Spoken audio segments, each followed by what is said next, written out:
करेंगे और उसके बाद कार्यक्रम के शुभारंभ होगा। हमारी अलका बहन रेवतकर स्टेज पर आकर अपना स्थान ग्रहण करेंगे।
उस परमात्मा की याद तो कर ली, उस परमात्मा के प्यार को हमने अपने दिल में समा लिया, भर लिया। जब कोई भी अतिथि हमारे घर में आते हैं तो हमारा रिवाज है कि हम उनका फूल और टीका देकर स्वागत करते हैं। तो हमारे बीच में ऐसे महानुभाव बैठे हुए हैं, तो मैं बहनों से निवेदन करती हूँ कि सभी सम्मानीय अतिथियों का फूल और टीका देकर स्वागत करेगी हमारी मेघा दीदी सी और शोभा दीदी सी।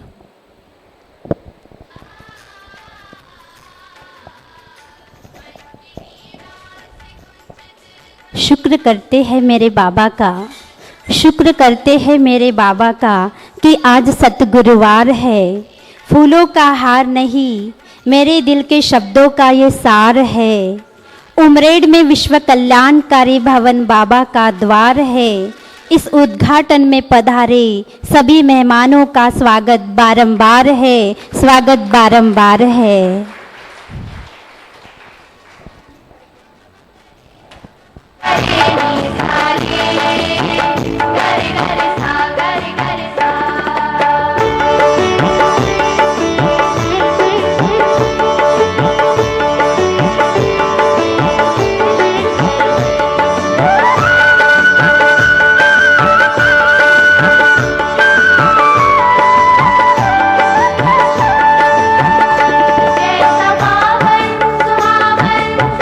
आज है आप आए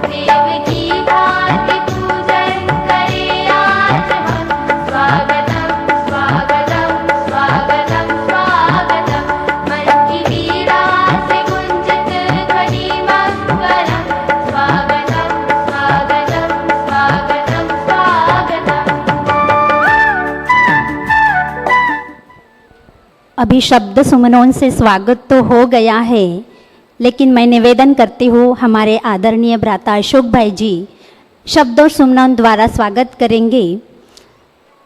आदरणीय भ्राता अशोक भाई जी, आपकी लौकिक और अलौकिक जन्मभूमि और कर्मभूमि उमरेड है। आपकी सदा ही बचपन से ये खोज थी कि स्वर्ग क्या है।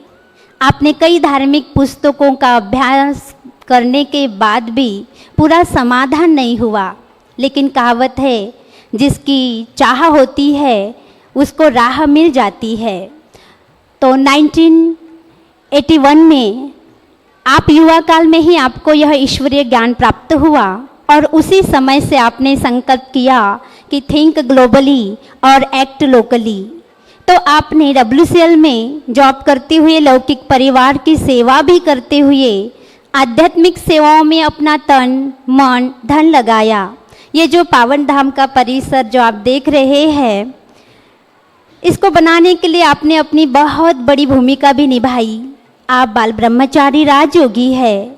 आपने होम्योपैथी और नेचुरोपैथी में भी डिग्री प्राप्त करके मेडिकल सेवाओं में भी प्रदान की। अभी वर्तमान में आपने किसानों के लिए शाश्वत और यौगिक खेती का प्रैक्टिकल अनुभव करके किसान सशक्तिकरण अभियान सारे भारत भर जाकर सफल किए हैं। तो ऐसे हमारे आदरणीय सम्माननीय भ्राता अशोक भाई जी शब्द सुमनों के द्वारा सबका स्वागत करेंगे।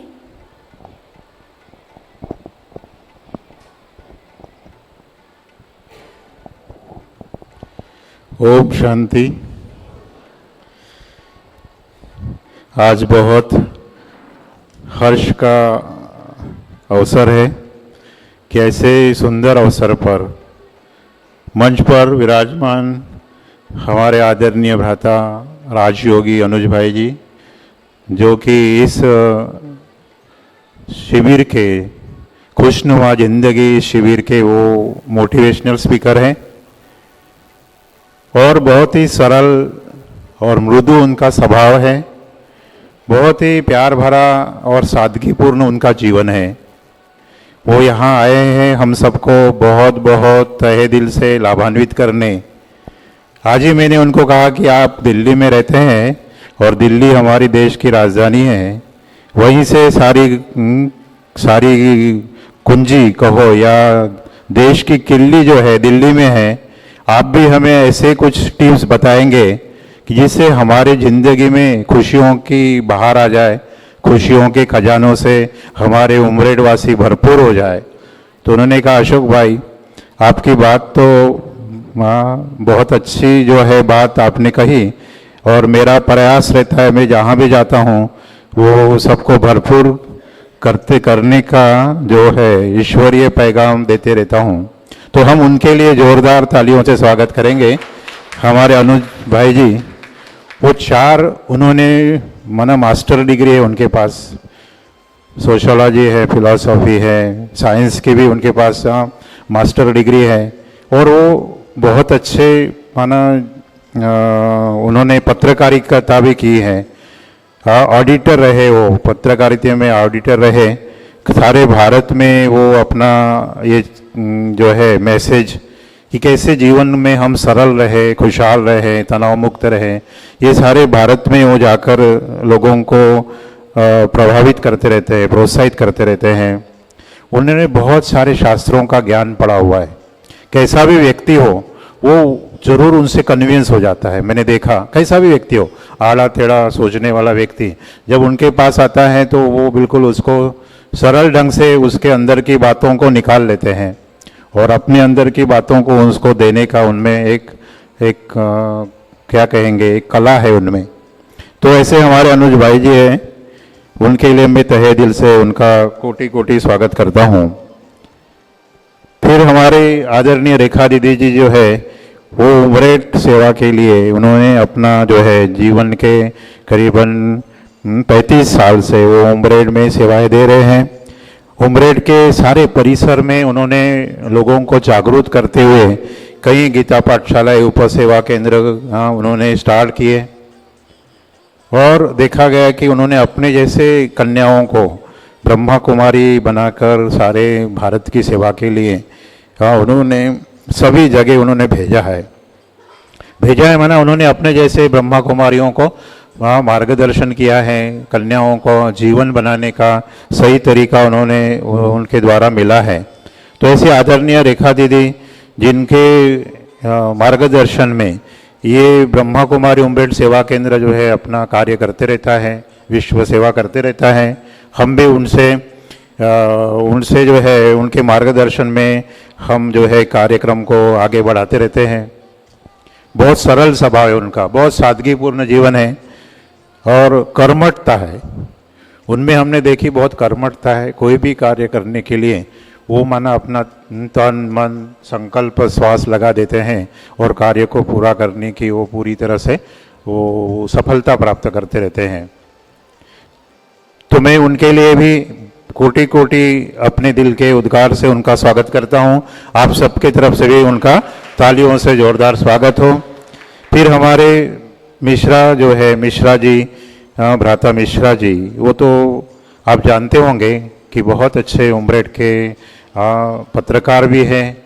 एक सुंदर उनका जो है एजुकेशन रूप से प्रोफेशनल से वो शिक्षक भी हैं। JCC से वो माना बिलोंग ये करते रहते हैं, उनसे जुड़े हुए हैं, सोशल एक्टिविटीज़ भी करते रहते हैं, सरल स्वभाव के, और कुछ नया करने का उनमें जज्बा रहता है। वहाँ बहुत ही उनमें एक मैंने देखा एक अच्छी पॉजिटिव ऊर्जा वो सबको देते रहते हैं। उनके लिए भी बहुत बहुत उनका स्वागत करता हूँ, अभिनंदन करता हूँ। हमारी अलकाताई रेवतकर मैडम वो बहुत ही सरल स्वभाव के हैं और बहुत उनके शब्द बहुत मृदु हैं। बहुत अच्छे वो माना माजी मुख्याध्यापक अशोकगढ़ के रहे हैं और साथ में योगासन का क्लास चलाते हैं और सबके साथ में मिलजुल जाते हैं। हमें वो जब भी आते हैं तो परिवार के साथ मिल के कहते ना, और उसमें मिठास घोल देते हैं। तो हमारी रेखा अलकाताई के बारे में भी उनके लिए भी हम बहुत बहुत स्वागत उनका अभिनंदन करते हैं जोरदार तालियों से।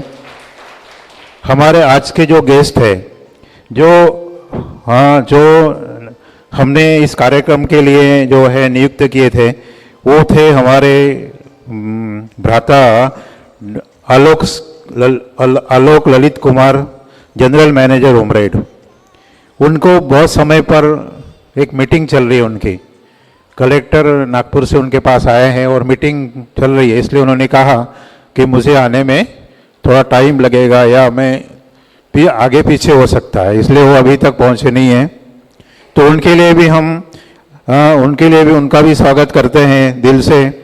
फिर हमारे दूसरे जो मार्गदर्शक ये थे सम्मानीय अतिथि भ्राता ST झिलवाल, भ्राता ST झिलवाल जो SDM हैं उमरेड के, जो है SDO हैं, वो भी अभी इस कार्यक्रम में, जैसे देखिए अभी इलेक्शन चल रहा है तो वो भी वहाँ पे अभी भी अपने ऑफिस में बिजी है, बैलेट पेपरों का काम चल रहा है। तो उन्होंने कहा मुझे भी आने में टाइम लगेगा लेकिन आऊँगा ज़रूर।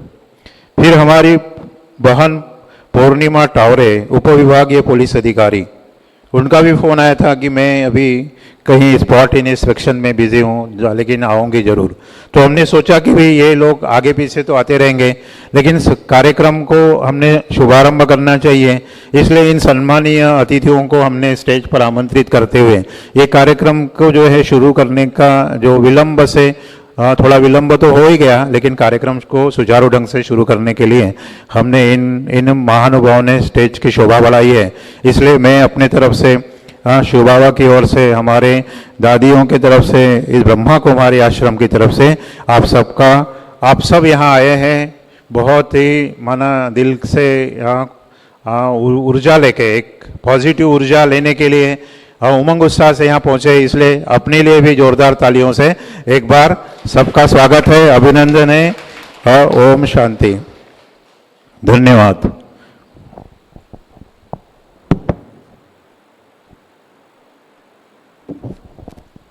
बहुत बहुत धन्यवाद भ्राता अशोक भाई जी, आपका भी बहुत बहुत तहे दिल से स्वागत है, स्वागत है, स्वागत है।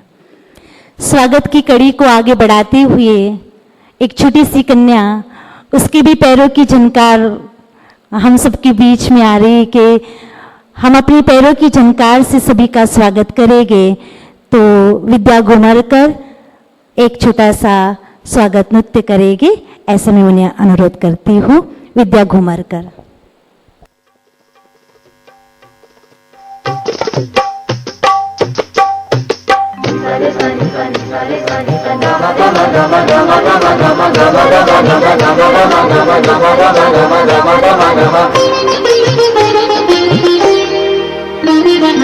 आरती ले भारती है पत्नी हारती, मूल्य भरे दृश्य ले आई नव सदी।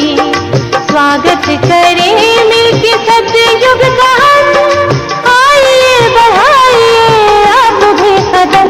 स्वागतम स्वागतम स्वागतम स्वागतम। आरती ले भारती है पत्नी हारती, मूल्य भरे दृश्य लिए आई नव सदी। स्वागत करें मिलके सतयुग का हम, आइए बढ़ाइए आप भी कदम। स्वागतम स्वागतम स्वागतम स्वागतम। आध्यात्म के आधार से, सहयोग से सहकार से, आध्यात्म के आधार से, सहयोग से सहकार से, सुविचार से सत्कार से, शुभ कामना व प्यार से स्वर्ग ला के लेंगे दम, लेते हैं कसम। स्वागतम स्वागतम स्वागतम स्वागतम।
आशा व विश्वास के लाखों चमन खिले, साथ में भगवान को भी हाथ है मिले। आशा व विश्वास के लाखों चमन खिले, साथ में भगवान को भी हाथ है मिले।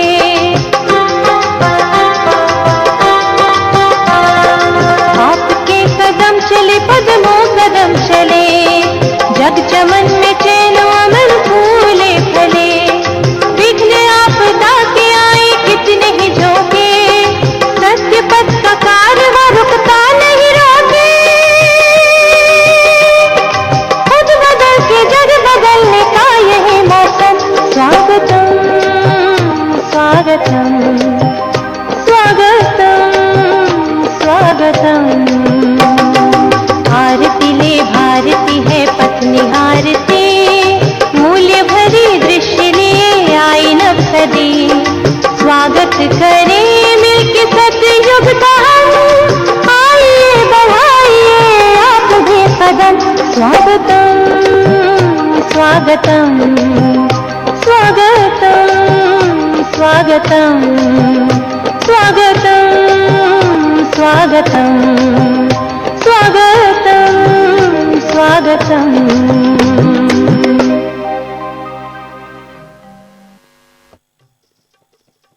बहुत ही सुंदर विद्या बहन ने सभी का नृत्य द्वारा स्वागत किया है। विद्या बहन का भी स्वागत हमारे आदरणीय अनुज भाई जी कर रहे हैं। इसके बाद दीप प्रज्वलन। मंच पर उपस्थित महानुभावों को मैं निवेदन करती हूँ कि वे दीप प्रज्वलन करके इस कार्यक्रम का शुभारंभ करेंगे।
कोई भी सफलता के लिए हम दीपक जलाते हैं तो हम भी सदा ही ऐसी जागती ज्योत बनकर हम सभी को ऐसी रोशनी देते रहे।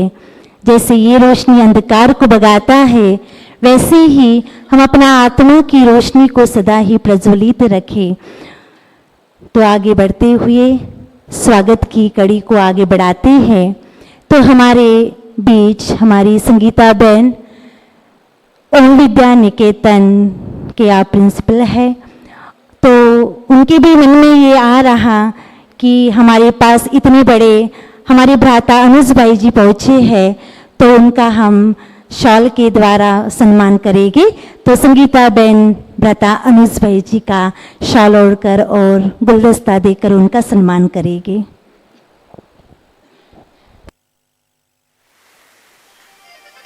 स्वागत आपका, सम्मान आपका, आप जो आए हमको हुई है इतनी खुशी।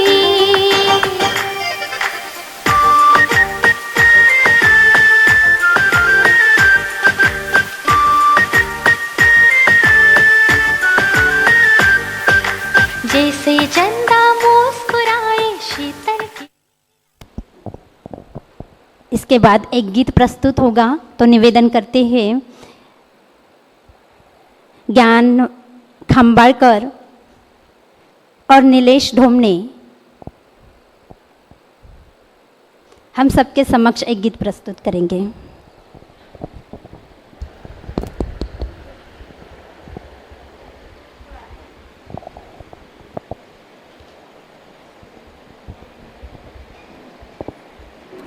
Hello hello hello.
हर जगह हर कहीं पे है, हाँ उसी का नूर।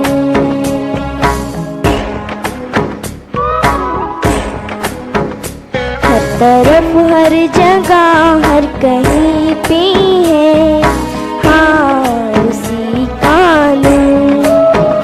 हर तरफ हर जगह हर कहीं पे है, हाँ उसी का नूर, हाँ उसी का नूर।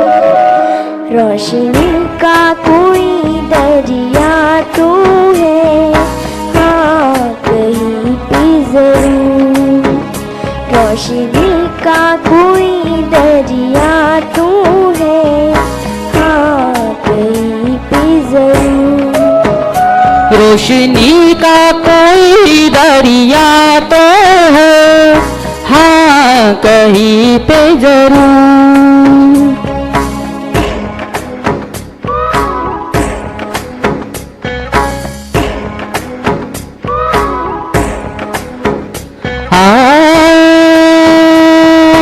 ला ला ला ला ला ला ला ला ला ला ला ला ला ला ला ला ला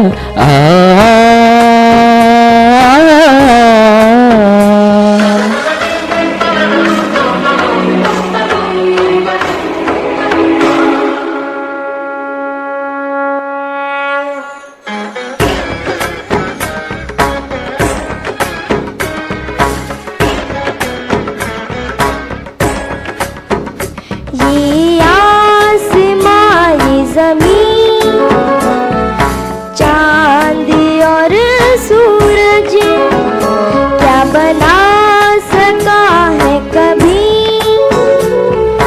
भी कुदरत, क्या बना सका है कभी कोई भी कुदरत।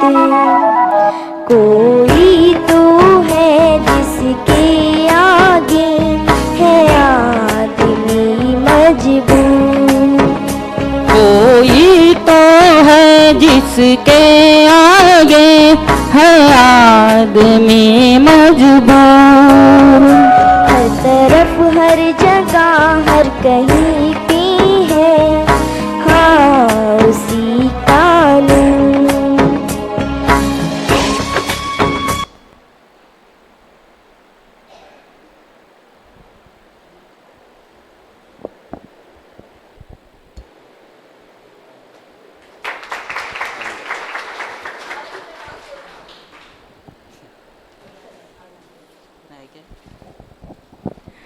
बहुत सुंदर। ये टीचर और स्टूडेंट की जोड़ी है। ओम विद्या निकेतन में आप टीचर है और ओम विद्या निकेतन में ये स्टूडेंट है।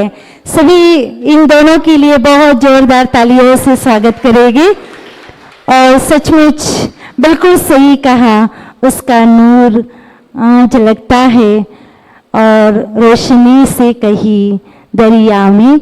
बहुत सुंदर गीत गाया, तो इसलिए मैं इनका बहुत बहुत दिल से स्वागत करती हूँ। हमारे बीच हमारे भ्राता अनुज भाई जी हम सभी को एक खुशनुमा जिंदगी कैसे जिए, खुशनुमा जिंदगी, तनाव भुलाओ जीवन खिलाओ, ऐसे विषय को लेकर वो हमारे बीच में आए हैं। भ्राता जी का तो क्या कहना, उनके तो जैसा ही नाम है वैसा ही उनका काम है। भ्राता जी ब्रह्मा कुमार अनुज भाई जी जो पिछले 17 सालों से इस ईश्वरीय विश्वविद्यालय से जुड़े हैं और 16 सालों से आप इस विद्यालय में समर्पित रूप से सिरी फोर्ट दिल्ली सेवा केंद्र पर और मुख्यालय माउंट आबू में ओम शांति मीडिया मासिक पत्रिका में एडिटर के रूप में अपनी सेवाएं देते हैं। और जहां भी मीडिया कॉन्फ्रेंस होती रहती है वहां भी देश के विभिन्न सेवा केंद्र पर जाकर अपनी सेवाएं देते हैं। ऐसे अमूल्य रतन परमात्मा के आपकी शैक्षणिक योग्यताएं इस प्रकार से है, आप इलाहाबाद विश्वविद्यालय से ग्रेजुएट हैं। आप मास कम्युनिकेशन जर्नलिज्म में पंजाब टेक्निकल यूनिवर्सिटी से तथा सोशोलॉजी में पोस्ट ग्रेजुएट हैं। आपने वैल्यू एजुकेशन एंड स्पिरिचुअलिटी में पोस्ट ग्रेजुएट तथा एमएससी किया है।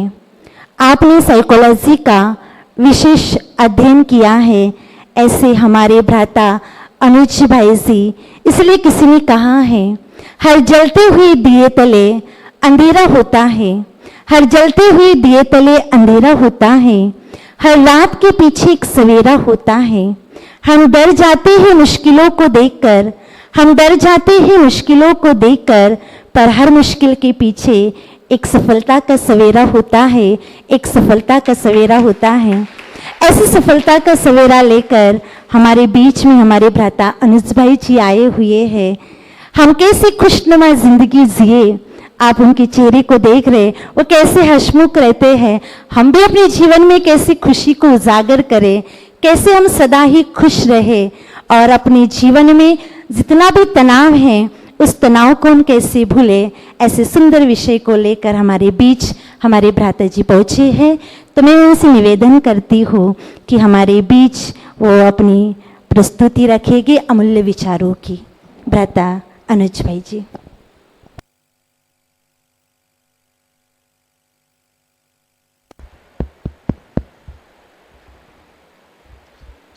हाँ, थोड़ा सा बैठ जाइए।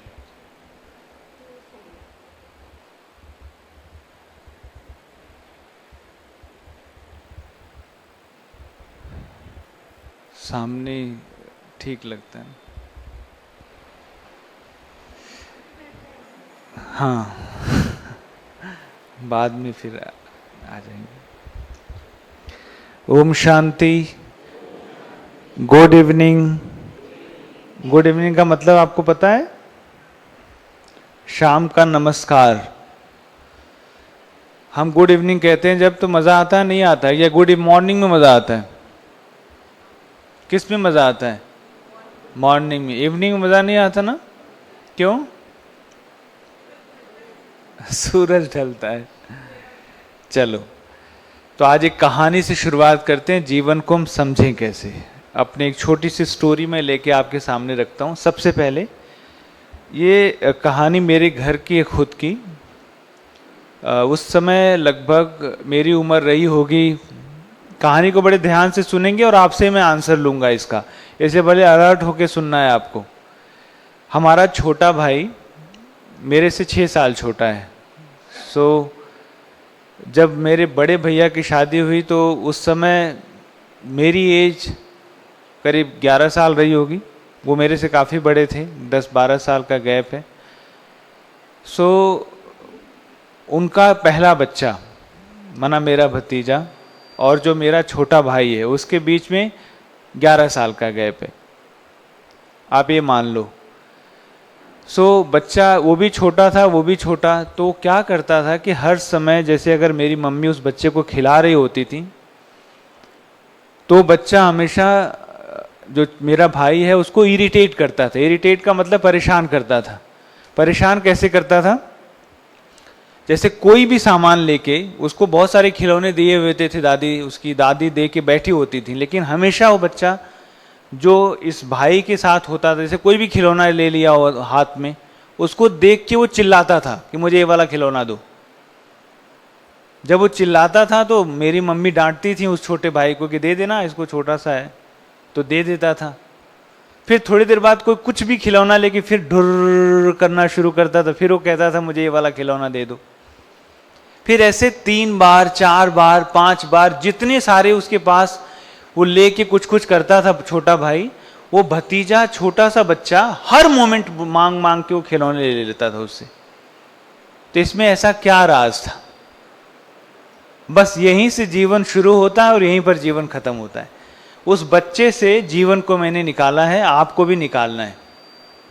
ऐसा क्या था कि जो मेरा भाई करता था, उस भाई की एक्टिविटी को देखकर छोटा फटाफट अट्रैक्ट हो जाता था। हाँ जी, कौन बताएगा आप में से? हाँ जी बताइए।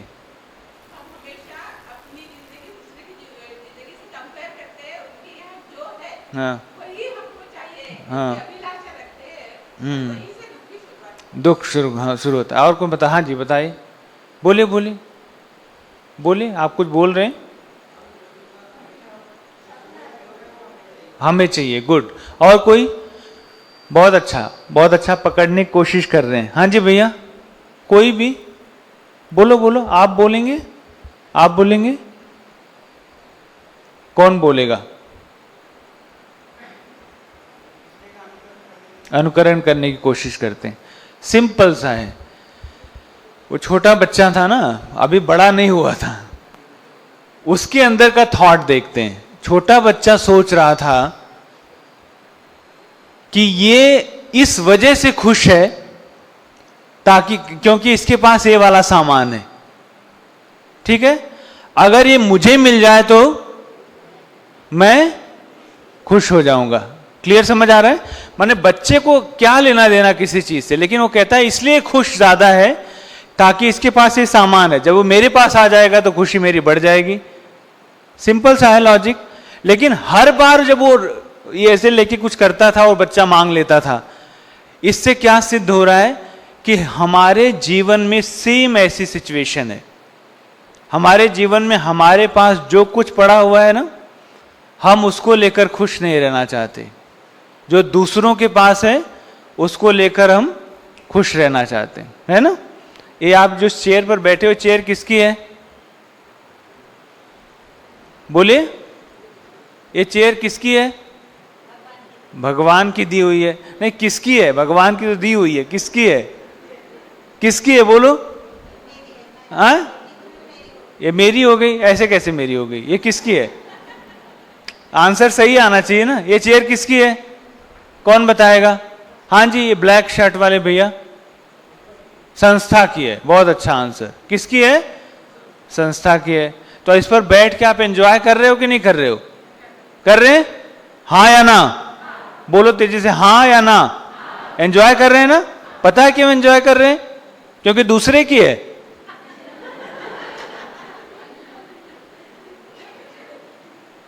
अब बात समझ आई आपको? अब अगर बाई देवी इस चेयर का रेट मिश्रा जी 20,000 कर दूं मैं, है ना, 1 लाख कर दूं, तो गारंटी इस चेयर पर आप नहीं बैठेंगे और ये आपकी हो जाए।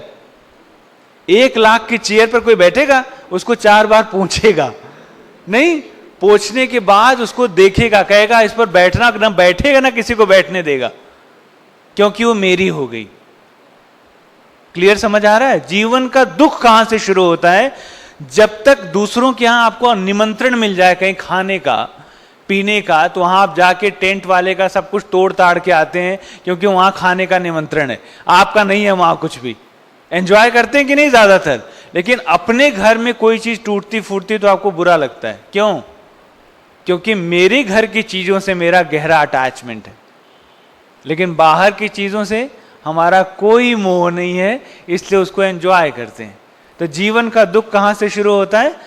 जब चीज पर हम कब्जा करने की कोशिश कर रहे हैं। क्या कर रहे हैं? कब्जा करने की कोशिश कर रहे हैं। ये चीज आपके यूज करने के लिए मिली है, कब्जा करने के लिए नहीं मिली है। लेकिन हमने कब्जा किया है कि नहीं? किया है कि नहीं किया है? अब मैं बताता हूं कब्जा आपने क्या क्या किया है। जैसे कहते हैं ये मेरे पति हैं, ये कब्जा है। बंद करो इसको, बंद कर दो, बाद में चला ले। ये कब्जा है ना? मेरा बेटा एक कब्जा है, मेरा घर एक कब्जा है, मेरी मतलब मेरा परिवार एक कब्जा है। आपका नहीं है कुछ भी। क्यों नहीं है? क्योंकि इसके पहले तो आपका कोई परिवार नहीं था, कोई बच्चा नहीं था, कोई नहीं था, आप अकेले रहते, नॉर्मल जीवन जी रहे थे। लेकिन एकाएक ऐसा क्या हो गया कि हमारे जीवन में सारा कुछ आ गया। तो जीवन का खेल समझते हैं। कैसे समझेंगे? कि जो चीज आपके पास आती है, जैसे ये फैन चल रहा है, ये फैन चल रहा है, देख रहे हैं ध्यान से? ये फैन कैसे चल रहा है? बोलो, कैसे चल रहा है? बिजली से चल रहा है। किसका बिल आता है? बोलो बोलो, किसका बिल आता है? फैन का बिल आता है। किसका बिल आता है? बिजली का। लाइट जलती है तो किसका बिल आता है? बिजली का। कूलर चलता है तो किसका बिल आता है? बिजली का। है ना? देखो कितना उल्टा कॉन्सेप्ट है। माना ये चल रहा है लेकिन आपको साइंस समझ में आ रहा है। क्या साइंस समझ में आया? कि ये चल तो रहा है लेकिन बिजली की वजह से चल रहा है। अंडरस्टूड? कैसे चल रहा है? बिजली की वजह से चल रहा है। चल रहा है ना? अब इसको घर पर अप्लाई करते हैं। घर पर अप्लाई करते हैं। जब चीजें हमसे दूर होती है ना तो उसको हम ज्यादा एंजॉय करते हैं। जैसे वो मेरे घर में आ जाती है उसको एंजॉय करना बंद कर देते हैं। अगर किसी की इसमें लव मैरिज हुई है आप में से, भाई भाई कोई भाई बता सकता है? हाँ निखिल, आपने प्यार किया है? बोलो, किया है? नहीं किया? करना है?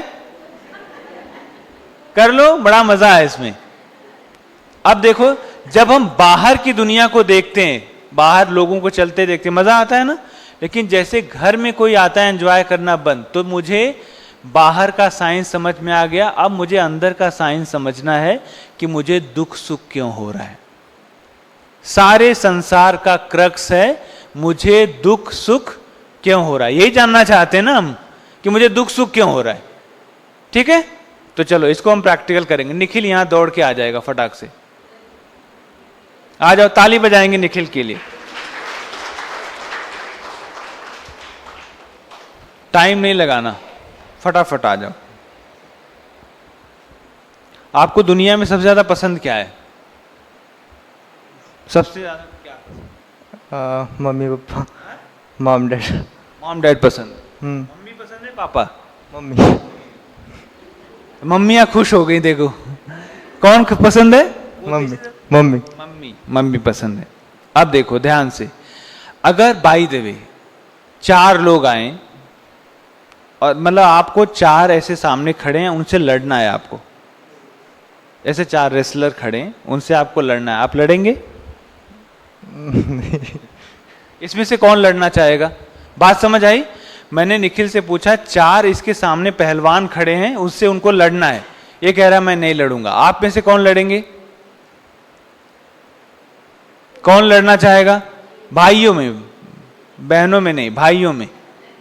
बोलो भाई, कौन लड़ना चाहेगा? बोलो, हाथ उठा सकते? कोई नहीं लड़ना चाहेगा। बात यही ना, कोई नहीं लड़ना चाहेगा? नहीं? ठीक है, अब मैं निखिल को लड़वा सकता हूं पहलवानों से। ये मेरे अंदर ताकत है। अभी ये लड़ेगा पहलवानों से, देखो कैसे लड़ता है। अब आपके सामने 4 पहलवान हैं, आपके पीछे आपकी मम्मी खड़ी हैं। वो चारों पहलवान आपको नहीं मारना चाहते हैं, आपकी मम्मी को मारना चाहते हैं। अब लड़ोगे? हाँ। कैसे लड़ने हैं? देखो, लड़ा दिया ना। अब लड़ेगा? कैसे लड़ेगा? अच्छे से। नहीं, अच्छे से मना कैसे? कैसे? तेजी से बोल के बताओ, क्या करो? कुछ भी हो जाए, बट नहीं, कुछ भी माने क्या? अब देखो, कुछ भी के तो बहुत आंसर होते हैं। कुछ भी माना क्या हो जाए? मतलब जान चली जाए, पर वेरी नाइस, ताली बजाओ भाई, बहुत अच्छा। बोल बोल, तेजी से बोल। जान चली जाए बट नहीं छोड़ना। हाँ, ये लाइन सुनी आपने? क्या सुना? हाँ जी बोलो, एक साथ बोलो। क्या बोला? जान चली जाए लेकिन मम्मी को बचाऊंगा। क्या सिद्ध हो रहा है इससे? किसी से जीवन में जूझने के लिए, ध्यान से सुनेंगे लाइन, किसी से जीवन में जूझने के लिए या अच्छा काम करने के लिए या आगे बढ़ने के लिए क्या चाहिए? पर्पज चाहिए। क्या चाहिए? पर्पज चाहिए, एक मकसद चाहिए, एक उद्देश्य चाहिए, एक ध्येय चाहिए। तभी तो हम जिएंगे ना। हमारे जीवन में जीने का कोई मकसद है? क्या है? सोच के बता। बहुत कुछ। अरे बहुत कुछ भी क्या है? सेवा करनी है। सेवा करनी। सेवा करनी है? किसकी सेवा करनी है? बाबा की। बाबा की सेवा कैसे करोगे? ज्ञान योग सुना के, मतलब वाइब्रेशंस दे के। ज्ञान योग सुना के सेवा थोड़ी होती है, वाइब्रेशन दे के सेवा थोड़ी होती है। सेवा कैसे होती है? दीदियों से पूछूं मैं, सेवा कैसे होती है? सेवा करने के लिए क्या चाहिए? कौन बताएगा? दीदियां बताएंगे फटाक से। एक लाइन में बोलो, पीछे से आगे से कोई भी। हाँ, क्या चाहिए सेवा करने के लिए? नहीं नहीं, सेवा करने के लिए क्या चाहिए? अशोक भाई साहब, पुराने सेवा करने के लिए क्या चाहिए? पुराने जितने भी बीकेज हैं, अब देखो इसने प्रश्न पूछा है तो मैं आपको, सेवा करने के लिए क्या चाहिए? गुड, त्याग चाहिए। किसने बोला त्याग? दीदी ने बोला। ये अनुभव का नतीजा है। क्या चाहिए? त्याग चाहिए। किसका त्याग? अब मैं बताता हूं। अब त्याग सुनो, नींद का त्याग चाहिए, बिस्तर का त्याग चाहिए। आइए, हमारे एसडीएम साहब आ रहे हैं। कौन है? अच्छा, आइए आइए, इनका बहुत बहुत स्वागत है।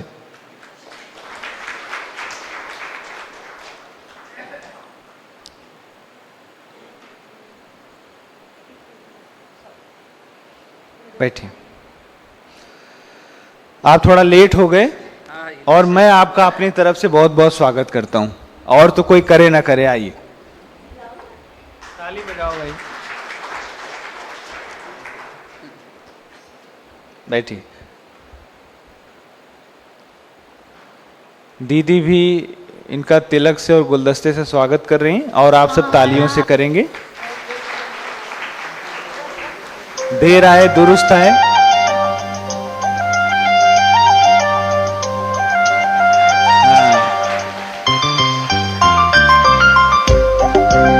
चले,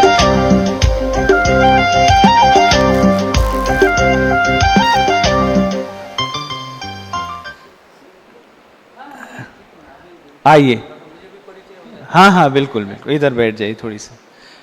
आप बड़े निरहंकारी हैं, हमें बड़ा अच्छा लगा आपसे मिलके। मैं बता रहा था कि अब इस दुनिया में हमारा लक्ष्य जो है, त्याग हमारे अंदर कितना है। अब जैसे बच्चा है, निखिल अभी छोटा है ना, तभी इसको जीवन का नहीं पता। जैसे हम छोटे छोटे होते हैं तो हम लोग कहते हैं ना, पहाड़ तोड़ देंगे, आसमान में छेद कर देंगे। नहीं अशोक भाई, यही है ना, पलट देंगे धरती। लेकिन जैसे मिश्रा जी शादी हुई, उसके बाद क्या किया आपने? है ना, शादी करने के बाद क्या होता है? कोई धरती पलट पाया आज तक? उसके बाद एडजस्टमेंट होती है। ये त्याग तपस्या की बात तो हम बाद में करेंगे। बात है सुख दुख की। तो मुझे सुख दुख क्यों हो रहा है? मुझे सुख दुख क्यों हो रहा है, इस पर बात चल रही थी। ठीक है, अब इसको हम प्रैक्टिकल करके, वो तो भाग गया, इधर आ जा, अभी पूरी बात नहीं हुई थी। ध्यान से सुनेंगे सभी। और आपके घर की एक कंडीशन है, ये आपके घर की कंडीशन है, मुझे सुख दुख क्यों हो रहा है। ध्यान से सुनेंगे और निखिल बहुत अच्छा आंसर देगा, ये गारंटी है। निखिल ने कहा, मैं अपने मम्मी से बहुत प्यार करता हूं। ठीक है, और दूसरे की मम्मी को नहीं।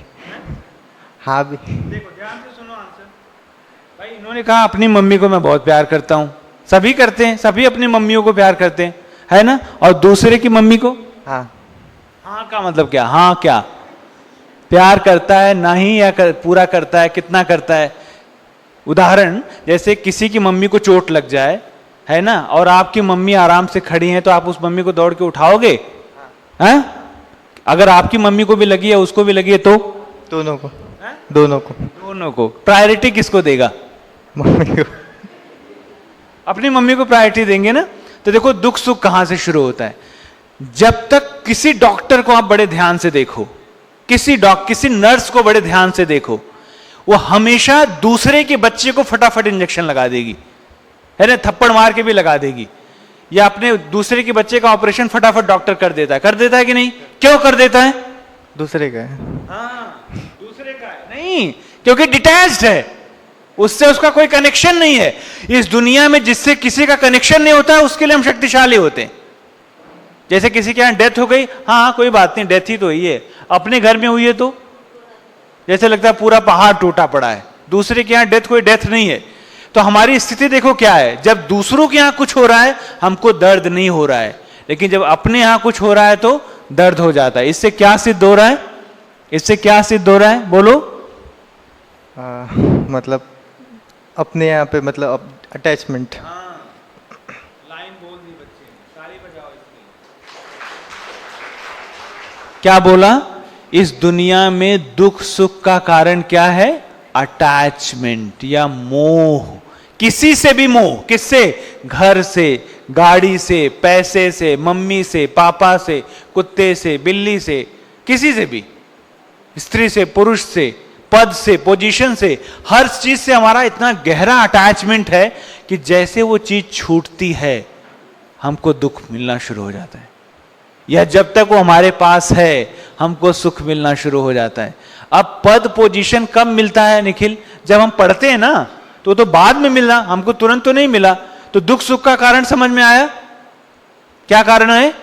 अटैचमेंट, है ना। अगर इस चीज को मैं ऐसे देख लूं कि मैं अपनी मम्मी को, दूसरे मम्मी को, जो दूसरे की मम्मी है उसको ज्यादा एंजॉय करता हूं कि अपनी मम्मी को ज्यादा एंजॉय करता हूं, ये गलत आंसर है। करते हैं कि नहीं? नहीं? हाँ, सही बात है। इसको दूसरे तरीके से ऐसे नहीं बताएगा तू, तो ऐसे बता कि जैसे कॉलेज में तुम पढ़ता था तो कोएड था ना, कोएड एजुकेशन थी ना, इसमें लड़की भी पढ़ते होंगे लड़के भी पढ़ते होंगे, है ना। तो वहां की लड़कियों को देखकर ज्यादा अच्छा लगता था या उमरेड की? ऐसा कुछ नहीं। कहता है ऐसा कुछ नहीं है। ये मैं क्यों पूछ रहा हूं? क्योंकि जैसे वहां का देखेगा ना, बताएगा नहीं, उसको ज्यादा एंजॉय करेगा। यहां पर शर्म के मारे भी नहीं करेगा कि हमारे यहां के लोग बोलते हैं ना गांव के हैं, घर के हैं, लेकिन हमारी नजर अंदर से कैसी हमको थोड़ी पता। कहने का मतलब है जब तक कोई चीज दूर है आपसे, आप उसको बहुत मजे से एंजॉय करते हो। जैसे आपकी वो नजदीक आती है, आप उससे अटैच्ड हो जाते हैं और दुख शुरू हो जाता है। हाँ या ना? हाँ या ना? हाँ, हाँ जी, हाँ जी, क्लियर बात है ना। तो ये जो 2 दिन का सेशन है दीदी ने रखा है, क्योंकि अभी टाइम देखो 7:45 हो रहे हैं, मैं तो 10 मिनट और लूंगा, लेकिन ये जो 2 दिन का सेमिनार है, इन 2 दिन के सेमिनार्स में हम क्या करेंगे, आपके एक एक पहलू को मैं टच करूंगा कि दुख से छूटें कैसे और सुख को लें कैसे। क्योंकि सुख लेने का तरीका तो तब है ना जब दुख छोड़ने का तरीका हमको आए, और सुख लेने के लिए हमको चाहिए समझ। क्या चाहिए? समझ। किस बात की? किस बात की? किस बात की समझ चाहिए? किस बात की समझ चाहिए? बोलो, किसकी समझ? कि क्या सही है क्या गलत है, क्या सही है क्या गलत है, इसके डिसीजन कौन लेगा? मैं लूंगा, और मेरे को देने वाला इस दुनिया में कोई नहीं। जैसे उदाहरण मैं आपको दे रहा हूं, सभी ध्यान से आंसर देंगे। इस दुनिया में दुनिया की सबसे गंदी चीज क्या होती है? कौन बताएगा? दुनिया की सबसे गंदी चीज आपके हिसाब से? अबे निखिल चुप है। हाँ जी, ये रेड शर्ट वाले भैया बताएंगे। दुनिया की सबसे गंदी चीज, आपको ही कह रहा हूं। हाँ, सोच। बहुत अच्छा, नीचे बैठ जाओ। बहुत अच्छा। और कुछ? मैंने चीज पूछा, चीज। अभी तो सोच पर हम आए नहीं। अच्छा, छिपकली गंदी होती है? कितने लोग कहते हैं छिपकली गंदी होती है? हाथ उठाओ। 1। सुअर गंदा होता है? सुअर, हाथ उठाओ। कितने लोग कहते हैं सुअर गंदा होता है? अच्छा, सुअर गंदा होता है। और जो खाता है सबसे गंदा क्या हो गया? और सुअर को कौन खाता है? बोलो भाई, सुअर को कौन खाता है? Human being. सबसे गंदा कौन हुआ? वो बच्चे ने आंसर ठीक दिया, लेकिन गंदा कौन है इस दुनिया में? हमारा मन। न सुअर गंदा है न छिपकली गंदी है, गंदा हमारा मन है। मन है ना, हमने अपने मन में सबके लिए अलग अलग धारणाएं बनाई और उन धारणाओं के आधार से जीवन जीना शुरू किया, और उस जीवन से तड़प तड़प के मर रहे हैं कि नहीं? हर पल हम जो सोच रहे हैं वो हो नहीं सकता, और जो हम करना चाहते हैं वो कभी होगा नहीं, ये गारंटी है। क्यों नहीं होगा? क्योंकि हमको भविष्य का नहीं पता ना, आगे हमको जीवन का कुछ पता ही नहीं है। तो मैं क्यों सोचूं ऐसा? उस मोमेंट को एंजॉय क्यों ना कर लूं जो मुझे मिला हुआ है कि नहीं? कर सकते हैं ना एंजॉय उस मोमेंट को। तो अभी एक हम प्रैक्टिकल करें 4 लोगों के साथ, करेंगे सभी। इसमें तेज कौन है? तेज तर्रार कौन है? थोड़ा यूथ को बुला 3-4। वो जो पीछे निखिल है तुम्हारा दोस्त, दूसरा निखिल। हाँ, एक और भैया, आप भी आ जाओ दौड़ के। वो निखिल, उसके आगे जो उठा, आप भी आओ। एक और आ जाओ बच्चा, आजा। प्रैक्टिकल करते हैं, आप भी आ जाओ। अरे देखो अब दौड़िए, अभी तो। हाँ, 5 आ जाओ। बहुत अच्छा, गुड। अब एक एक्टिविटी देखेंगे हम। अरे आ जाओ आ जाओ, आप भी की जरूरत, आ जाओ आ जाओ। हाँ, तो इसमें कोई कौन शादीशुदा है? कोई नहीं। तब ये सब ठीक है। मिश्रा जी, इनके लिए ताली बजाते हैं। इस दुनिया में जो शादीशुदा हो गया वो गुमशुदा हो जाता है। ठीक है, आप सबको इसलिए स्टेज पे बुलाया कि बैचलर है। अभी आपको क्या करना है, एक एक्टिविटी में वो करना है। मैं एक को जो बताऊंगा, ऐसे पांचों पहले ऐसे हो जाओ, ये हो साइड, गुड, बहुत अच्छा। देखो बच्चे फटाफट समझ जाते हैं। सभी ध्यान से सुनेंगे मुझे। ये जो पीछे वाला भाई है, आप देखेंगे मुझे, आप एक बार ऐसे करके देख लो मुझे, ऐसे साइड, इस साइड से मुझे देख लो। मैं इनको जो बताऊंगा ये आपको बताएंगे, ध्यान से। फिर ये आपको बताएंगे, फिर ये आपको, फिर ये आपको, फिर आपको। ठीक, सुन रहे हैं भैया? और आप बता के घूम जाएंगे मेरी साइड, सुन रहे हैं?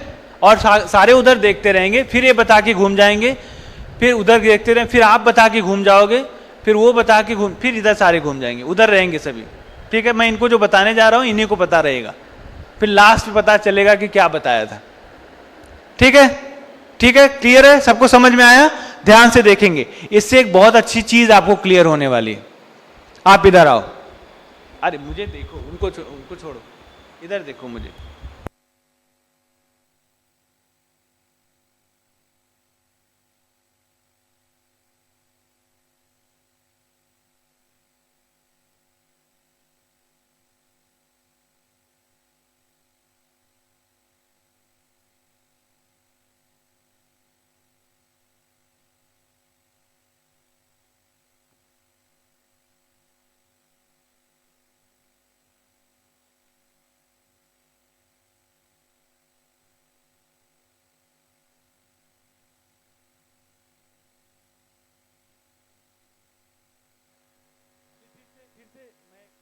करता हूं, ये इनको बताएंगे, घूम जाएंगे। ठीक है भैया, अभी बार बार बोलना नहीं पड़े, मुझे बोलना नहीं पड़े। सबने सुन लिया है ना? तो एक आध कोई और आ सकता है, एक आध कोई और आ सकता है आप में से? कोई बहन आ सकती है? हाँ, आप आ जाओ। आप देखो, इनके लिए ताली बजाओ भाई, तो भाई हो गई। आप सबसे आगे चले जाइए, सबसे आगे। चलो शुरू करते हैं। थोड़ा और पीछे आ जाओ आप लोग, और पीछे आ जाओ। चलो, आप इनको बताएंगे और घूम जाएंगे, फिर आप बताएंगे उनको, फिर घूम जाएंगे। हाँ, इधर इधर नहीं, उनको पूरा घुमाओ, पहले घुमाओ, आप बताओ। देखो सभी ध्यान से।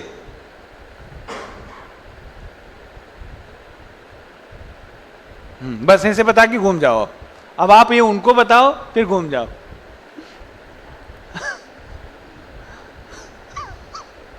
बता।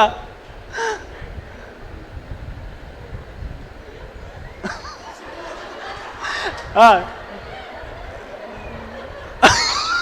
अभी घूमो, अभी घूमो, अभी आप उनको बताओ।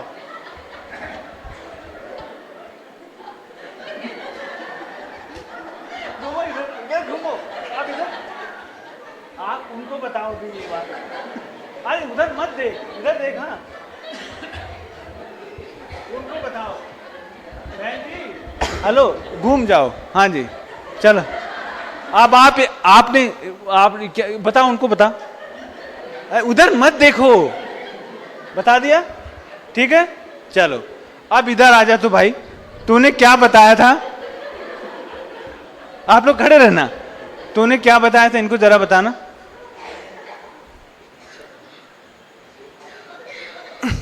आपने क्या किया था? हाँ, इन्होंने क्या बताया?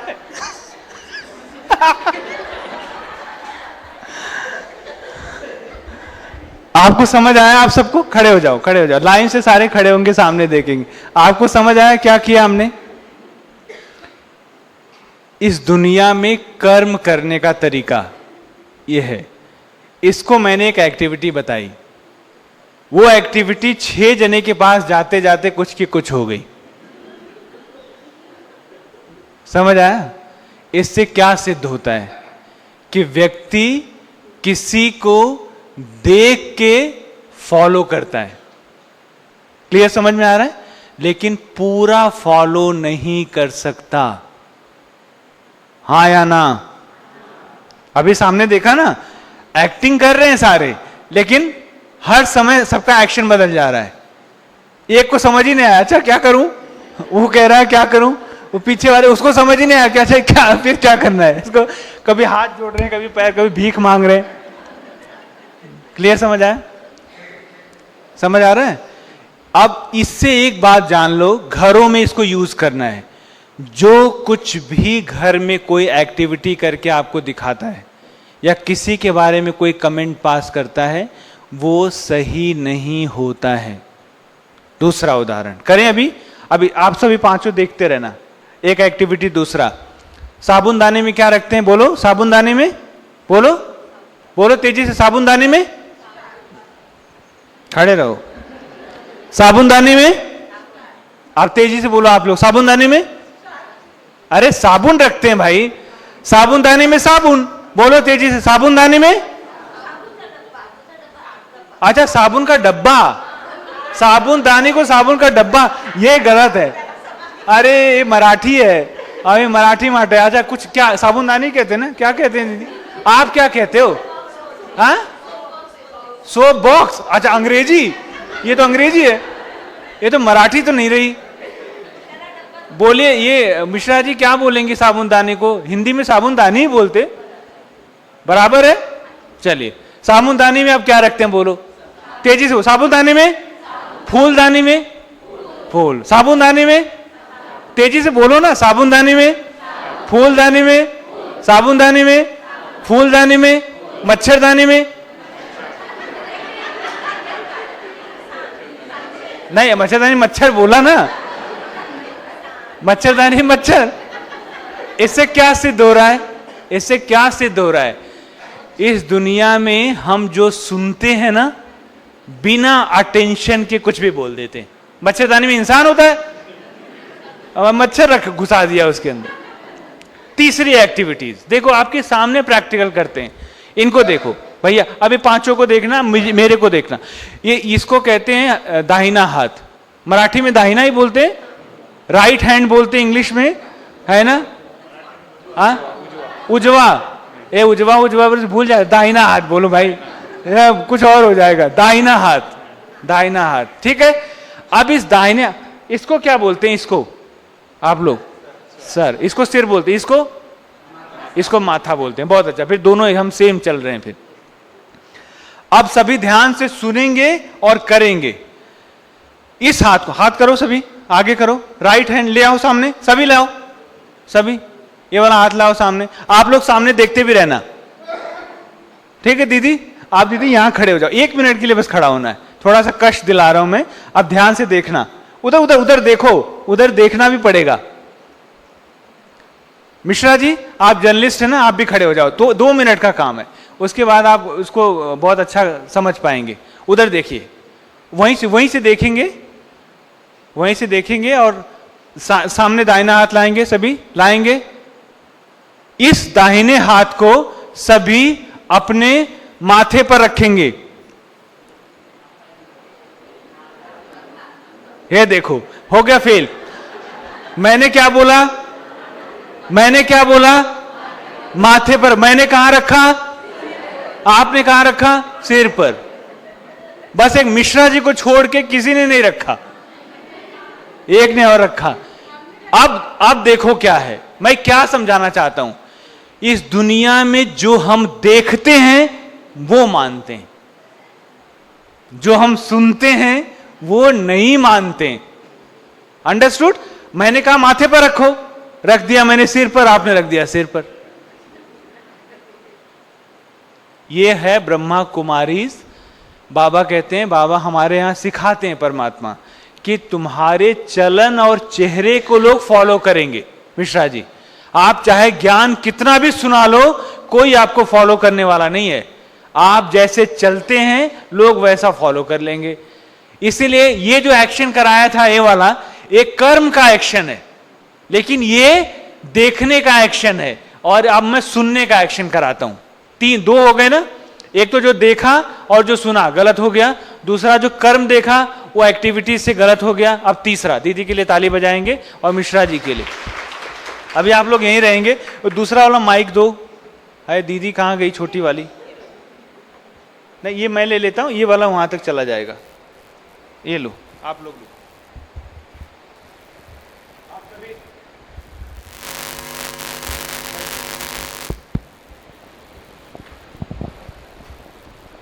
चलिए भाई, एक एक्टिविटी है, कोई भी पार्टिसिपेट करता है, कोई डंके की चोट पर अगर बोल देगा मैं उसको अभी के अभी 200 रुपए दूंगा।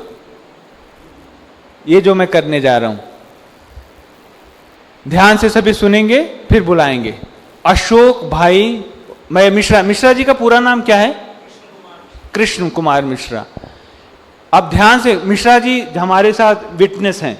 मिश्रा जी जर्नलिस्ट है ना, तो इनको विटनेस बनाया जा सकता है क्योंकि ये बहुत अच्छा पकड़ेंगे और कोई नहीं समझ पाएगा।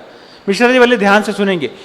कृष्ण कुमार मिश्रा कल शाम को उमरेड के चौराहे पर भाषण देने वाले हैं। सुन लिया आपने? सबने सुना? सुन लिया सबने? सबने सुना? सुन लिया ना? अरे हां जी बोलो। हां जी, चलो भैया रिपीट करो यही बात as it is. Shri Krishna Kumar, Shri बोला मैंने, श्री बोला। चलो माइक दो उनको। अब आपने क्या देखा? कृष्ण कुमार मिश्रा जी कल शाम को कृष्णा कुमार बोला मैंने कृष्णा कुमार बोला, मैंने कृष्ण कुमार बोला। उनको माइक दो। कृष्ण कुमार मिश्रा जी कल शाम को उमरेड के चौराहे पे भाषण देने वाले हैं। हाँ, टाइम बताया नहीं था आपने? शाम बोला, शाम खा गया। कब देंगे भाई? सुबह की शाम। तो शाम तो बोला नहीं। देखो यहां श्री जोड़ा, यहां पर कृष्णा बोला, यहां शाम खा गया बेचारा। अब सुबह बोलेंगे कि शाम को बोलेंगे? कब बोलेंगे? आगे बोलो। कृष्ण कुमार मिश्रा जी उमरेड के जी मैंने बोला जी। जी कहां बोला? उनको दो। कृष्ण कुमार मिश्रा जी बोलो। Krishna Kumar Mishra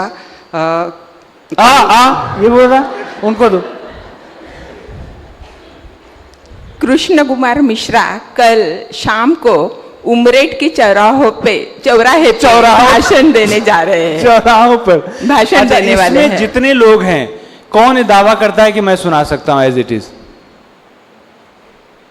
as it is कौन सुना सकता है? अगर ये माइक घुमा दिया जाए ना मिश्रा जी, तो लास्ट में पता है क्या बोलेंगे? पता नहीं, कोई कृष्ण कुमार मिश्रा भाषण देने वाले हैं। मतलब कुछ का कुछ हो जाएगा और मटिया मेट हो जाएगा वो।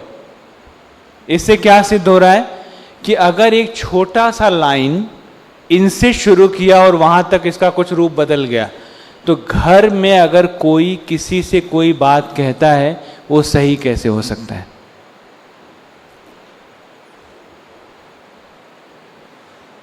लाइन समझ में आई आपको? अगर कोई सास बहू, देवरानी जेठानी या कोई दोस्त किसी दोस्त के बारे में उल्टा पुल्टा बोलता है, वो बात 100% गलत बता रहा है, क्योंकि आपके पास जो बात आई है वो बात छन के आई है और वो बात कुछ की कुछ हो गई है। इसलिए नहीं मानो और मूड खराब नहीं करो। सामने देख रहे हैं ना भाई, एक छोटा सा सेंटेंस बोलने में कोई जी लगा रहा है, कोई श्री लगा रहा है, वो हो ही जाता है। कहते नहीं ऐसा चलता है, ऐसा नहीं चलता। आपका जी और श्री से तो पूरा जीवन बदल जाता है, पूरा जीवन बदल जाता है। मैं आपको एक उदाहरण दे रहा हूं। जैसे वो आपने वो सुना होगा ना, एक बहुत अच्छा सेंटेंस है। किसी ने कहा कि कल राजकोट में भाषण देने वाले हैं कोई मिश्रा जी, बड़ी हंसी की बात है। तो एक बहन आई तो उसने कहा, भाई साहब जिन्होंने कल कहा कि कल पेटीकोट में भाषण देने वाले हैं। राजकोट बदल के पेटीकोट हो गया। बताओ, पूरा सेंटेंस मटिया मेट। ये बात क्यों मैं सुना रहा हूं? छोटी छोटी बातों से जीवन को सीखना है। जो किसी ने बोला उसको एज इट इज आप रिपीट करके देखेंगे तो बात कुछ ही कुछ हो जाएगी। इसलिए घर में जो बात कोई आपसे किसी तरह की सुनाता है वो क्या हो जाती है, बदल के सामने आ जाती है। तो जीवन को समेटते हैं। जीवन में 4 तरह के सुख चाहिए। पहला तन का सुख, दूसरा मन का सुख, तीसरा धन का सुख, चौथा जन का सुख। जन माना संबंधियों का सुख। अगर ये चारों सुख हमारे पास हैं तो माना जाता है व्यक्ति सुखी है। तो तन का सुख कैसे लेंगे, मन का सुख कैसे लेंगे, धन का सुख कैसे लेंगे और जन का सुख कैसे लेंगे, इसके बारे में हम 2 दिन बात करेंगे। इन सब के लिए जोरदार ताली, है ना। आप सबने इतना सुंदर तरीके से यहां आके परफॉर्म किया, इसके लिए मैं तुम्हारे लिए ताली बजाता हूं। बैठ जाएंगे और मैं आह्वान करूंगा हमारे मिश्रा जी, हमारे वो साहब आए और दीदी आप स्टेज पर आए। टाइम हो रहा है, 8 बज गए। तो 2 दिन के अंदर सुबह और शाम, कल शायद सुबह भी है दीदी सेशन, कल सुबह 7 से 8:30 है, हम प्रोजेक्टर से करेंगे। और कल शाम को भी है, फिर परसों सुबह शाम। और इसमें जो कोई आपका आज बिछड़ा है, नहीं आ पाया है, क्योंकि पूरी बात ऐसे नहीं बताई जा सकती, एक एक बात को लेकर हम चलेंगे। तन को कैसे निरोगी बनाएं, मन को कैसे सुखी बनाएं, धन का कैसे इस्तेमाल करें, है ना, और समय का कैसे उपयोग करें। ठीक है, करेंगे सभी। तो अपने लिए एक बार ताली बजा लो। Thank you. बहुत बहुत धन्यवाद भ्राता अनुज भाई जी कि हम सबको इस बात पर अवलोकन किया है। तो मैं हमारे भ्राता एसडीओ साहब जिरवार सर, मैं इनको निवेदन करती हूँ कि आज के इस उद्घाटन पर्व पर अपने 2 शब्द हम सबके बीच में रखेंगे। आदरणीय जिरवार सर।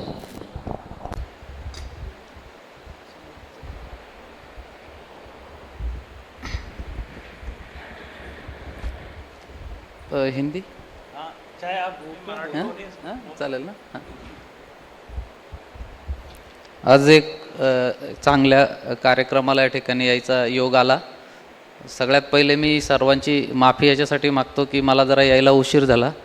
आपल्याला माहिती आहे की सध्या विधानसभेची निवडणुकीचं काम चालू आहे आणि मतपत्रिकेसाठी जे बॅलेट मतपत्रिका लागतात ते आता जस्ट मला मिळाल्या। त्या मला माझ्या सेफ कस्टडीमध्ये टाकायच्या असल्यामुळं ते मला उशीर झाला, त्याकरिता मी सगळ्यांची माफी मागतो। या ठिकाणी स्टेजवर उपस्थित आदरणीय गुरुजी, आदरणीय दीदी जी और मिश्रा साहब जो है, और आप सब भाई और बहनों,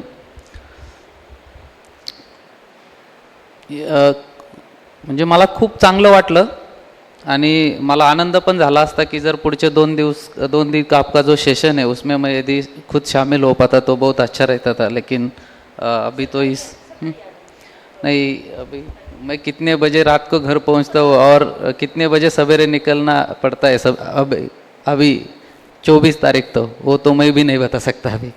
तो ऐसी सिचुएशन होने के कारण मैं तो नहीं शरीक हो पाऊँगा। लेकिन यहाँ पे जो सिखाया जाएगा एक बहुत ही अच्छी चीज़ है। कारण आता ज्या 4 गोष्टी सांगितल्या की शरीराचं सुख, पैशाचं सुख, मनाचं सुख आणि समाजाचं सुख, या 4 गोष्टी ज्याच्याकडे असतात, तन मन धन और जन, हे 4 सुख ज्याच्याकडे असतात ते महत्त्वाचे आहेत। मला रवींद्रनाथ टागोरांची एक कविता आठवते। त्याच्यामध्ये रवींद्रनाथ टागोरांनी असं म्हटलं आहे की जेव्हा ईश्वराने माणसाची निर्मिती केली त्यावेळेस देवाने सगळं दिलं, ऐश्वर्य दिलं, आरोग्य दिलं, समृद्धी दिली, प्रेम दिलं, बऱ्याच गोष्टी दिल्या। आणि हे सगळं वाटून संपल्यानंतर त्याचं जे भांडं होतं त्या भांड्याच्या तळाशी शांती शिल्लक राहिली, शांतता, पीस, आणि ती काही देवाने कोणाला दिली नाही। आणि मग विचारलं की बाबा हे का नाही दिलं, तर त्यावेळेस त्यांनी सांगितलं की ही शांतता आहे अँड हे एका कप्पीसारखं काम करेल, पुल्लीसारखं। ही अशी गोष्ट आहे की ह्या सगळं मिळाल्यानंतर माणसाला माझ्यापर्यंत ओढून आणण्याचं काम ही शांतता करेल, आणि ही शांतता त्याला तेव्हाच मिळेल जेव्हा तो माझ्यापर्यंत येईल. तो म्हणजे शांतता ही अशी गोष्ट आहे की बाकी सगळं मिळाल्यानंतर शांतता जी मिळायची असते ती शांतता मिळवण्यासाठी, शांती मिळवण्यासाठी. आणि आज सगळीकडे तेच चाललंय की लोकांकडे सगळं आहे, वेळ नाही, शांतता नाही, मनाला जी शांतता पाहिजे ती नाही. म्हणून ह्या ज्या गोष्टी आहेत ह्या वेगवेगळ्या जरी सांगितलेल्या असल्या वेगवेगळ्या याच्याने, तरी शेवटी सारखंच म्हणजे त्याचं अंतिम सार जो आहे तो तिथपर्यंतच पोहोचतो. ज्ञानेश्वरांचा अभंग आहे की आनंदाचे डोही आनंदी तरंग, आनंदाची अंग आनंदाचे. ती परिस्थिती आली पाहिजे की आनंद किती किती आनंद, की आनंदाच्या डोहामध्ये आनंदाचेच तरंग आणि आनंदच आनंदाचा भाग असला पाहिजे, म्हणजे त्याच्यात अजून दुसरं काहीच नसलं पाहिजे. इतकी जी आनंद मिळवण्याची जी स्टेज आहे ती त्याच वेळेस येते की जेव्हा सरांनी आता सांगितलं की माया, त्या मायामध्ये किंवा आपल्या सगळीकडे सांगितलं आहे की जे 6 शत्रू आहेत माणसाचे, काम, क्रोध, लोभ, मद, मोह आणि मच्छर, ह्याच्या पलीकडं जाऊन आणि खूप अतिशय चांगलं व्यवस्थित पटवून सांगितलं की जे ऐकतो ते खरंच आपल्यापर्यंत आलेलं असतं, ते तसंच आलेलं असतं याची खात्री नाही. जे आपण पाहतो ते सुद्धा 100% खरं असेल ह्याची पण खात्री नाही. जे आपण पाहतो आणि ऐकतो, आपण म्हणतो की कान आणि डोळ्यामध्ये अंतर असतं, म्हणजे जे आपण डोळ्यांनी बघतो ते सत्य आणि कानाने ऐकतो ते खरं असेल असं नाही. परंतु डोळ्याने पाहिलेलं सुद्धा पूर्ण सत्य असेल असं नाही. त्याच्या पलीकडं एक विवेकाची किनार असते की ठरवावं लागतं आपल्याला विवेक दृष्टीने की हे खरं असेल किंवा नाही. आणि म्हणून आता मी इन लोगों के सामने मेरा बोलना यानी कि सूरज के सामने दिया जलने जैसा होगा, लेकिन फिर भी मैं आप में से एक पार्ट हूँ, मैं भी आपके ही जैसा हूँ. जब कोई आपको पढ़ाने आता है या कोई नई बात बताता है तो हमें लगता है कि नहीं यार वो तो उनके लिए पॉसिबल है, लेकिन हम जैसे कॉमन पीपल के लिए नहीं. तो मैं आपका प्रतिनिधि हूँ, इसलिए मैं आपको बता रहा हूँ कि ये सब बहुत ज़्यादा जरूरी है. कारण आता पद, पैसे हे सगळ्या गोष्टी झाल्यानंतर सुद्धा आनंद किंवा समाधान ही फार म्हणजे महत्त्वाची गोष्ट आहे. तिथं लिहिलं आहे की सुख का पैमाना धन और साधन नाही, आंतरिक संतोष आहे. शेवटी आतून आनंद येतो, बाहेरून येत नाही. आनंद हा आतूनच येतो. एखाद्याकडे काही नसताना पण तो खूप खुश असतो, आणि एखाद्याकडे सगळं असून सुद्धा आनंदी नसतो. त्याच्यात पण एक छोटी गोष्ट आठवते मला की एक माणूस असतो, अमेरिकेतला एक कोई बड़ा उद्योगपति होता है और वो बहुत बड़ा बिजनेस है उसका, और वो एक 10 दिन की छुट्टी लेकर गया है स्विट्ज़रलैंड में, और वहाँ पे उसको एक नाव चलाने वाला लड़का मिलता है. तो वो आदमी उसके नाव में बैठकर घूम के आता है और बहुत खुश होता है. वो लड़का बहुत ही होशियार रहता है, बहुत खुश रहता है वो लड़का जो नाव चलाने वाला है. तो ये आदमी उसको बोलता है कि भाई तुम इतने होशियार हो, तुम इतनी अच्छी गिटार बजा लेते हो, इतना अच्छा गाना गाते हो, इतने खुश हो, इतने होशियार हो, तो फिर इस छोटे से गांव में क्या कर रहे हो? तो लड़का पूछता है कि फिर मुझे क्या करना चाहिए? तो वो जो बिजनेसमैन है उसको बताता है कि भाई तुम कहीं वॉशिंगटन में चले जाओ, न्यूयॉर्क में जाओ, बड़ा सा बिजनेस करना. तो ये लड़का पूछता है कि उसके बाद फिर मैं क्या करूँगा? तो बहुत बड़ा बिजनेस होगा तुम्हारा, फिर कारोबार बड़ा होगा, बहुत पैसे आएंगे. तो फिर ये लड़का पूछता है कि उसके बाद फिर मैं क्या करूँगा? तो वो पूछता है, फिर बताते हैं कि ये सब होने के बाद फिर तुम बहुत, तुम्हारे पास गाड़ियाँ होगी, बहुत बड़े बड़े बंगले होंगे, फैमिली होगी अच्छी सी. तो फिर ये लड़का और पूछता है कि फिर उसके बाद में मैं क्या करूँगा? तो फिर तुम बहुत बड़े हो गए, तुम्हारी इज्जत होगी, सब जगह पे तुम्हारे लिए लोग आएंगे, तुम्हारे सब. तो फिर और ये पूछता है कि उसके बाद मैं क्या करूँगा? तो फिर ये सब करना तुम, और बढ़िया सा साल में 10 दिन की छुट्टी लेना और मेरे जैसे यहाँ पे आ जाना, अभी यहाँ पे नेचर के साथ में रहना और बहुत आराम से छुट्टियाँ बताना, यहाँ की खुली हवा लेना, यहाँ का निसर्ग का, वहाँ का आस्वाद लेना. तो ये लड़का बोलता है कि फिर मैं अब क्या कर रहा हूँ भाई? अभी तो मैं वही कर रहा हूँ कि मैं यहाँ पे निसर्ग के सानिध्य में हूँ, यहाँ पे बहुत सारे नेचर का आनंद ले रहा हूँ, और मेरे फैमिली को मैं पूरा वक्त देता हूँ, घर जाता हूँ तो मेरे बच्ची के साथ खेलता हूँ, तो मैं और क्या कर रहा हूँ? तो मैं तो बहुत ज़्यादा सुखी हूँ तुमसे। तो सुख की जो डेफिनेशन है वो बनानी चाहिए और उसके साथ में चलना चाहिए। ये सीखना बहुत ज़्यादा ज़रूरी है। आज के वक्त में ये जो स्ट्रेस और ये सब इतना बढ़ गया है कि ये सीखना बहुत ज़्यादा ज़रूरी है, और इतना ज़्यादा ज़रूरी आपके लिए, उससे थोड़ा सा ज़्यादा ज़रूरी तो मेरे लिए है, क्योंकि स्ट्रेस और टारगेट्स इसके बीच में जो भागते हैं, तो इसके लिए आप इस मंच का और इस प्रोग्राम का ज़्यादा से ज़्यादा आप फ़ायदा कर लीजिए। और सबके मेरी तरफ से सबको शुभकामनाएं आपके प्रोग्राम के लिए, और आपने यहाँ पे मुझे बुलाया इसके लिए मैं आपका बहुत ज़्यादा शुक्रगुजार हूँ, और दीदी जी को और गुरु जी को बहुत सारे थैंक्स बोलता हूँ, और मेरे 2 शब्द ख़त्म करता हूँ। Thank you. बहुत बहुत धन्यवाद जवाहर सर कि अपना अमूल्य समय आपने निकाल के आप परमात्मा के घर आए। तो मैं हमारे मिश्रा सर, इनको भी मैं निवेदन करती हूँ कि आज के उद्घाटन पर्व पर अपने 2 शब्द हम सबके बीच में रखेंगे। मिश्रा सर।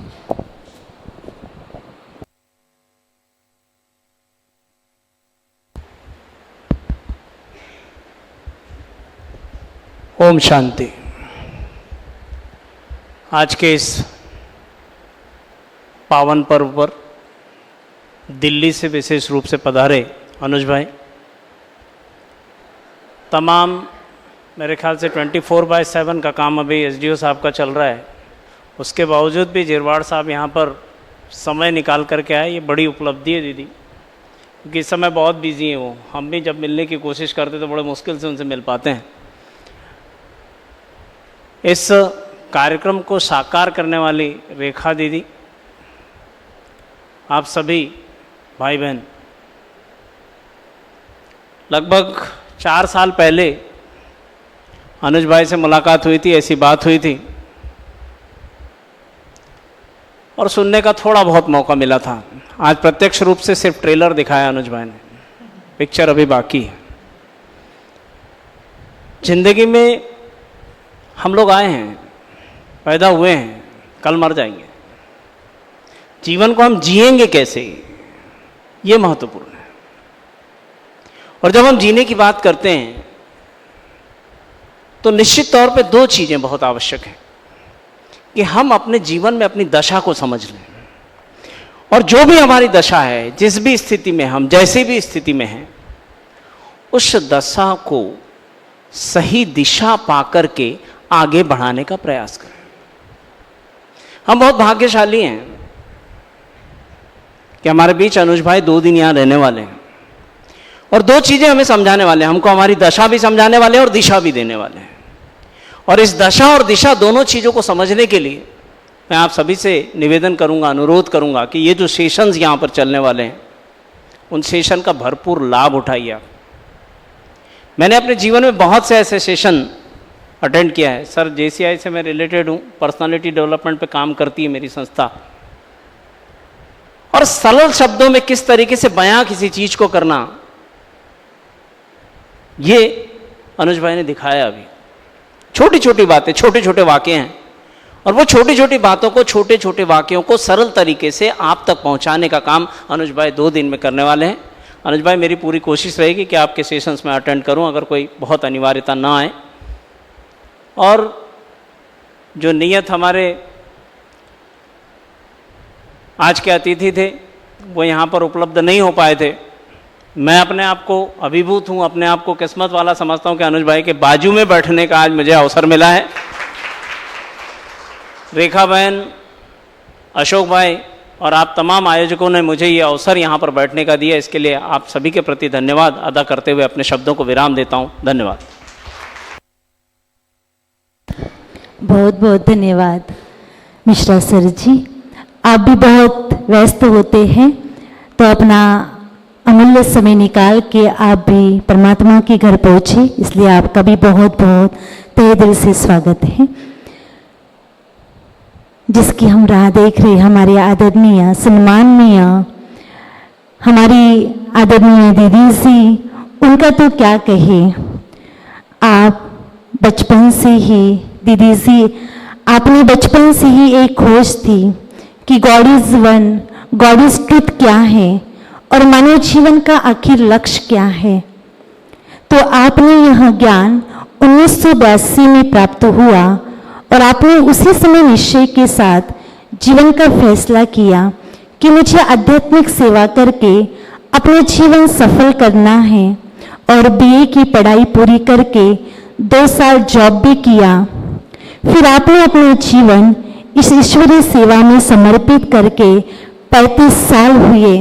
आपकी आध्यात्मिक और सामाजिक सेवाओं की लगन का प्रभाव उमरेड, बीवापुर, कुही, नागभीड़ इन 4 तहसील से फैला और वहां से 60 कन्याएं और 5 भाइयों ने अपना जीवन ईश्वरीय सेवा में पूरी तरह समर्पित किया। आपने शाश्वत योगिक खेती का अभियान सारे भारत में सफल किया और व्यसन मुक्ति की सेवाएं मेडिकल प्रभाग की ओर से सफल की। उसका परिणाम आपको 1916 में महाराष्ट्र सरकार की ओर से राजीव गांधी व्यसन मुक्ति पुरस्कार से नवाजा गया। ऐसे हमारे आदरणीय दीदी जी, हम उनके मुखारविंद से सुनेगी आशीर्वचन। आदरणीय दीदी जी। ओम शांति। सभी प्यार से बोलेंगे ओम शांति। मैं तो ये कहूँगी कितना भी बड़ा तनाव आए, अगर अंदर ही मन आपने इस मंत्र को याद भी किया तो भी आपका तनाव कुछ हद तक समाप्त हो सकता है। और जीवन ही अगर आपका शांत हो जाए, शांति के मूल्यों से संपन्न हो जाए, तो मुझे लगता है कि ये जो शीर्षक यहाँ पर दिया है, तनाव भगाओ जीवन खिलाओ, तो भगाने की बात ही नहीं आएगी। जैसे पेड़ को फूल सदा खिला हुआ नजर आता है, वैसे हमारा जीवन भी सदा खिला हुआ रहेगा और खिले हुए चेहरे हमेशा सभी को सुख देते हैं, शांति, प्रेम, खुशी दिलाते हैं। इसलिए मैं सबसे पहले उस पिता परमात्मा का तहे दिल से अभिनंदन करती हूँ कि उन्होंने महामंत्र दिया, खुश रहो और खुशी बांटो। आप कुछ नहीं दे सकते हो तो खुशी तो दे सकते हो, लेकिन खुशी कब देंगे? जब आपके पास होगी तब आप देंगे। तो खुशी के खजानों का बहुत सारा माल लेकर के हमारे पास दिल्ली से अनुज भाई उमरेड में पहुंचे हैं। अनुज भाई के लिए मैं यही कहना चाहूंगी, किसी ने कहा है जिसके इरादे बुलंद है, जिसके इरादे बुलंद हैं, हौसला उसकी पहचान है। रास्ते पर तो सभी चलते हैं, लेकिन रास्ते निर्माण करना वही इंसान है। रास्ते निर्माण करना वही इंसान है। तो आज ये जो सेशन है वो आपके जीवन के लिए खुशी का रास्ता निर्माण करने का है। छोटी छोटी बातों से हमारी खुशी कैसे गुम हो जाती है, हमारा आनंद कैसे गुम हो जाता है, तो उसको हम कैसे आसानी से उपलब्ध कर सकते हैं। ऐसे सुंदर जीवन के प्रैक्टिकल अनुभव आपको यहाँ पर करके दिखाएंगे। इसलिए सुनी हुई बातें हम भूल सकते हैं, लेकिन प्रैक्टिकल बताई हुई बातें जीवन में कभी भी भूल नहीं सकते हैं। इसलिए आपने देखा यहाँ पर कि बोलने की एक्शन, कर्मों की एक्शन और सोचने की एक्शन, तीनों ही, अगर तीनों एक्शन हमारी एक्यूरेट हो जाए तो मुझे लगता है कि वो इंसान सचमुच एक खुशी का खजाने का मालिक बन सकता है। तो भगवान हमको यही कहता है कि बच्चे, इस संसार में आप बच्चे बनकर आए थे तो आपके पास बहुत खुशियां थी, आप अपना बचपना याद करें। 6 मास तक जब बच्चा रहता है, जिसको भी देखता है वो हंसता रहता है, और जैसे ही वो 6 मास के बाद अपने मम्मी पापा को पहचानने लगता है, मतलब उसको अपने मम्मी पापा से अटैचमेंट होना शुरू हो जाती है, तो उसका हंसना थोड़ा कम हो जाता है। होता है या नहीं होता है? वो 6 मास तक विश्व मानव होता है, लेकिन 6 मास के बाद एक संकुचित मानव बन जाता है, और बाद में तो बहुत सारी हदें उसकी खड़ी हो जाती है। तो मुझे इस पर एक छोटी सी कहानी याद आ रही, और उसके पहले हमारे आदरणीय भ्राता एसडीओ साहब, भाई साहब का नाम में आपका नाम हीरामन, देखो कितना सुंदर नाम है, क्योंकि ये हमारी डिवाइन फैमिली है। हम नाम से ज्यादा परिचित होना चाहते हैं, सरनेम तो ये कार्य करने के लिए होता है। लौकिक में भी घर में बहन अपने भाई का सरनेम नहीं पूछती है ना नाम। तो हमारे आदरणीय भ्राता हीरामन भाई जी, देखो कितना सुंदर नाम है इनका, मन ही हीरे के जैसा सद्गुणों से चमकने वाला है। उनके शब्दों से, उनके लगन से, यहाँ की उपस्थिति से ही हम महसूस कर रहे हैं। तो मैं उनका तहे दिल से इस ईश्वरीय परिवार में और इस सभागार में मैं अपनी ओर से, सभा की ओर से, ईश्वर पिता की ओर से बहुत बहुत उनका अभिनंदन करती हूँ, स्वागत करती हूँ। व्यस्त होते हुए भी वो मस्त है, इसलिए कहते व्यस्त रहो लेकिन मस्त रहो। फिर हमारे कृष्ण कुमार भाई जी, सचमुच मैं जब से उमरेड में आई तब से उनको देख रही हूँ, तब से देख रही हूँ। बहुत आदर्श है। शिक्षक देखो तो इनको देखो, एक समाज सेवक देखो तो इनको देखो, एक पत्रकार देखो तो इनको देखो। सचमुच इनके अंदर भी वो मूल्य है, और आज और इस सभा में उपस्थित हुए तो मेरी भी खुशी बहुत ही द्विगुणी हो गई, क्योंकि उनके पास कलम है। अगर ये मैसेज अपने कलम के द्वारा वो पेपर में देंगे तो कितनी लोगों की दुआएं उनको मिलेगी। इसलिए मैं भाई साहब का तहे दिल से बहुत बहुत स्वागत करती हूँ और उनका भी अभिनंदन करती हूँ। एक छोटी सी कहानी मैं सुनाना चाहूंगी कि एक बार एक संत ऐसे ही भ्रमण के लिए निकले, और निकलते निकलते रात हो गई एक स्थान पर, तो एक व्यक्ति के घर के सामने खड़े हो गए। जैसे खड़े हो गए तो उस व्यक्ति बाहर आया और उसने देखा कि मेरे आंगन में एक संत है। उसको बड़ी खुशी हो गई, उसको लगा आज तो मेरे भाग्य के द्वार खुल गए, संत मेरे दरवाजे पर आए हैं। और उन्होंने उसको अंदर बुलाया, घर में बहुत सुंदर आसन दिया, उनका सम्मान किया, उनको भोजन खिलाया, पूछा मुझे आज यहाँ ही रुकना है। तो कहा आप और जगह नहीं रुकिए, यहाँ ही मेरे घर में रुकिए। उनके माना सोने की व्यवस्था की, बहुत सुंदर। सुबह हो गई, संत की अपनी दिनचर्या शुरू हो गई। संत ने अपनी दिनचर्या पूरी की, माना शुरुआत, और जाने का समय आया तो दूसरे दिन भी उसकी बहुत दिल से उस व्यक्ति ने सेवा की, और जाते समय उसको बहुत सारे उपहार भेंट में दिए। और जाते समय उसने एक वाक्य कहा कि हे भगवान, इस व्यक्ति की समृद्धि को और भी आप बढ़ाते रहना। जैसे ही संत के ये बोल उस व्यक्ति ने सुने, तो व्यक्ति ने कहा कि आप ऐसे कैसे प्रार्थना कर रहे भगवान से कि मेरी ये समृद्धि ऐसी ही बनी रहे या बढ़ती रहे? कभी भी कुछ भी हो सकता है, कल चल के मेरी ये समृद्धि खत्म भी हो सकती है। ऐसा बोल के संत के मन में विचार चलने लगे, भाई इसके विचार तो मेरे से भी बहुत ऊंचे नजर आ रहे हैं। संत उसकी बात सुनकर निकल गए। कुछ समय के बाद फिर से संत उसी गांव में आए। आने के बाद उनको उस व्यक्ति की याद आई कि जिस व्यक्ति के घर में मैं गया था उसको मैं आज भी मिलूं।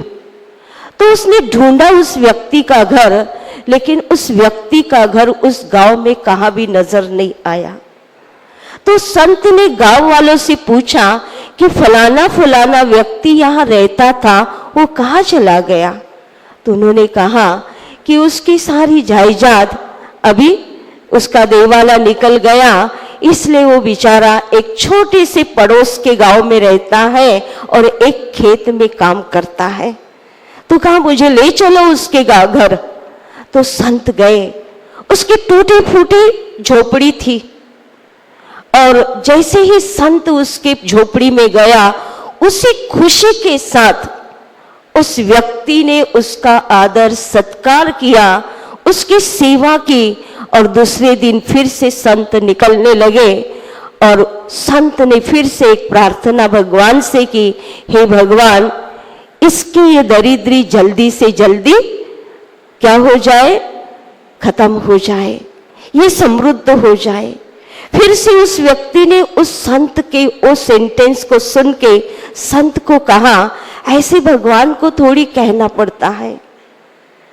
भगवान तो हमें उस हालत में रखता है कि जिस हालत में हम सदा ही खुश रहे। तो भगवान ने मुझे जिस भी हालत में रखा है तो मैं तो इस हालत में सदा ही खुश हूं।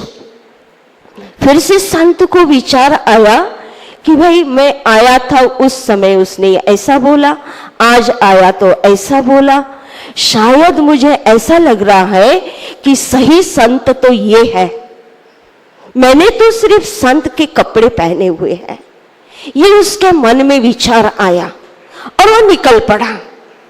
जैसे वो गया और कुछ साल के बाद फिर से उस गांव में आया, फिर से उस व्यक्ति की उसको याद आई, फिर से उसकी कुटिया में जाके देखा तो बताया कि वो यहाँ पर नहीं है।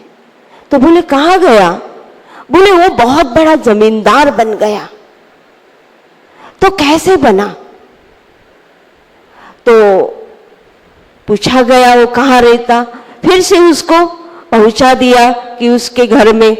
तो देखा गया बहुत बड़ा महल है उसका, बहुत बड़े नौकर चाकर उसके घर में है। और जैसे ही वो वहां गया वैसे ही उसी प्यार के साथ, उसी श्रद्धा के साथ, उसी भावना के साथ उस व्यक्ति ने उस संत का सम्मान किया और उस दिन भी वो वहां रहा। और उसको पूछा गया कि इतनी सारी परिस्थिति तेरी कैसी बदल गई? उसने कहा भगवान की मर्जी। बोले मैं जिस खेत वाले के यहाँ पर नौकरी करता था उसको संतान नहीं थी, हाँ, और उसकी मैंने बहुत दिल से सेवा की, उसके खेत में बहुत दिल से काम किया। तो उसने मरने के बाद अपनी सारी जायदाद की विल मेरे नाम पर की, इसलिए मैं इस हालत में हूं। तो कहा बहुत अच्छी बात है, मुझे बहुत खुशी हो रही है, आप ऐसे ही सदा ही रहना। फिर से वो बात सुन के कहता है मैं ऐसे ही कैसे रहूंगा, आगे चलकर और भी परिस्थिति बदल सकती है, मैं बूढ़ा होऊंगा, बीमार होऊंगा, कभी मर भी जाऊंगा, कुछ भी हो सकता है, ये मेरा कुछ भी नहीं है। तो आखिर क्या है आपका? तो सोचने लगता है कि मेरे श्रेष्ठ कर्म ही मेरी अपनी पूंजी है, ऐसा कहता फिर से संत निकल जाता है। कुछ समय के बाद फिर से आता है उसी महल में, तो सचमुच देखता है उसका महल पूरा सुना सुना है। पूछता है इसके महल में वो कहाँ चला गया? तो कहते उसकी तो डेथ हो गई, उसके बच्चियों की शादी भी हो गई। तो कहा उसके घर में अभी कौन बचा है? बोलते उसकी बीबी है, वो भी बीमार है। तो कहता मैं बीबी से जाके मिलता हूँ। देखा, बीबी के पास गया और मिला उससे। वो भी खटिया से नहीं उठ पा रही थी। पूरा महल सुना सुना है, कबूतर सारे गंदगी कर रहे हैं।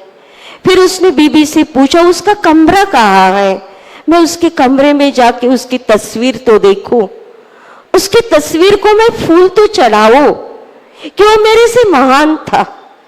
तो वो बताती है इशारे से उसका कमरा वो है, और वो उस कमरे में जाता है, उसकी तस्वीर होती है, उस तस्वीर के ऊपर वो फूल चढ़ाता है, लेकिन साइड में लिखा होता है ये तस्वीर भी एक दिन खत्म हो जाएगी। तो क्या बचेगा? लिखा हुआ होता है आत्मा और परमात्मा ही बचेगा। अंत में मैं यही कहना चाहूंगी कि हमारे श्रेष्ठ कर्म करने वाली जो सत्ता है वो कौन है? वो आत्मा है। अगर मैं भी इस ईश्वरीय विश्वविद्यालय में क्यों अपने जीवन को समर्पित करने के लिए तैयार हो गए, आप सोचिए। मुझे भी इसका अनुभव हुआ कि आंतरिक सुख माना आत्मिक सुख, आत्मिक शांति, आत्मिक प्रेम, आत्मिक आनंद, आत्मा की शक्ति, ये अविनाशी है, ये शाश्वत है। ये शरीर, धन, संपत्ति, अपने रिलेटिव्स खत्म होने के बाद भी ये सदा अमर रहने वाले हैं। उस चीज को जिताने के लिए हमने लगना चाहिए।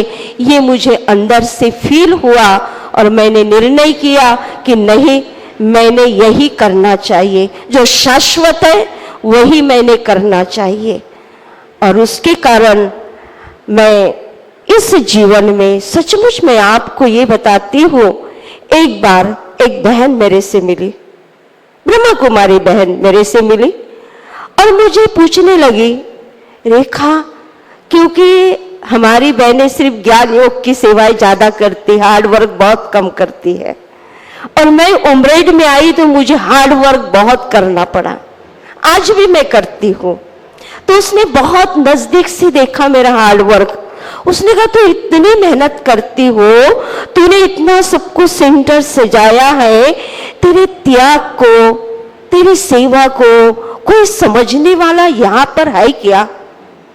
तो किस लिए मर रही है? मैंने सुना और मैंने उसको जवाब दिया कि देखो, मुझे वो नहीं देखना है, वो नहीं देखना है।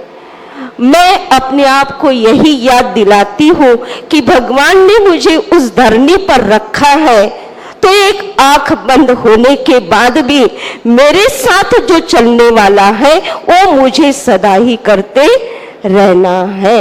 ये बात मैंने जैसे उस बहन को बोली तो कहती है, ऐसी सोच तो हमारी अभी भी नहीं है। तो इसलिए मैं ये कहना चाहूंगी कि हम अपने जीवन में सब कुछ करें, लेकिन डिटैच होकर के रहे। इसका बहुत सीक्रेट क्या है, ये आपको 2 दिन में प्रैक्टिकल अपने जीवन से हमारे अनुज भाई प्रैक्टिकल छोटे छोटे ऐसे आपको प्रात्यक्षिक यहाँ पर करके बताएंगे। और निश्चित मैं आपको ये कहना चाहूंगी, विश्वास दिलाऊंगी, 2 दिन के अंदर आप इतने अंदर से डिटैच हो जाएंगे, जितने डिटैच होंगे उतने आप उस मूल्यों से क्या होंगे, अटैच होंगे, और आपका जीवन बहुत मूल्यवान हो जाएगा, सद्गुणों से मूल्यवान हो जाएगा। और जो व्यक्ति सद्गुणों से मूल्यवान होता है उसी का ही गायन और पूजन होता है, जैसे कृष्ण जी का पूजन होता है। हमारे कृष्ण कुमार भाई जी का नाम भी बड़ा सुंदर है। तो ऐसा सुंदर जीवन आपका बन जाए, इन्हीं शुभ भावनाओं के साथ इस कार्यक्रम का आयोजन स्वयं परमात्मा ने किया है। और उस आयोजन को बहुत सफल बनाने के लिए परमात्मा ने अपने कोहिनूर हीरे अनुज भाई को यहाँ पर भेजा है। तो जरूर आप उस हीरे की चमक को अपने आत्मा के अंदर भरेंगे और अपनी चमक को भी बढ़ाएंगे और संसार को चमक को बढ़ाते हुए चमकीला बनाएंगे। इन्हीं शुभ भावनाओं के साथ मैं फिर से महानुभवों का, हमारे अनुज भाई जी का बहुत बहुत मैं धन्यवाद करती हूँ, स्वागत करती हूँ। ओम शांति। बहुत बहुत धन्यवाद दीदी जी। तो मैं समारोह आभार प्रदर्शन के लिए ओम विद्या निकेतन की हमारी संगीता बहन, आप ओम विद्या निकेतन के प्रिंसिपल हैं, तो मैं उनको निवेदन करती हूँ आभार प्रदर्शन के लिए, और साथ साथ सभी सम्मानियों को शाल और सौगात देकर सम्मान किया जाएगा। संगीता बहन।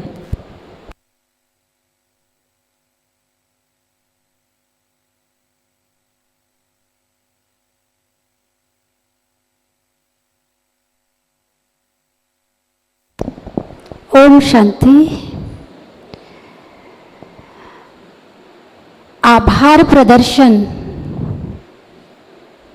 समाप्ति नहीं, बल्कि प्रोग्राम में मिले हुए ज्ञान को अपने जीवन में धारण कर अपने जीवन को नई दिशा देने की एक नई शुरुआत होती है। आज के हमारे keynote speaker, motivational speaker Delhi से पधारे हुए भ्राता श्री अनुज भाई जी, सबसे पहले मैं आपका शुक्रिया अदा करती हूँ। आपने बहुत सही तरीके से हम सबको जीवन में दुखों की शुरुआत होने का कारण बताया। जब हम किसी चीज़ पर कब्जा करना शुरू कर देते हैं तो जैसे कब्जा शुरू हुआ, दुखों की भी शुरुआत उसी तरीके से हो जाती है। और शॉर्ट में कहूँ तो भाई जी, आपने पूरे जीवन का सार, पूरे जीवन की निचोड़ ही हम सबके सामने में प्रस्तुत की है।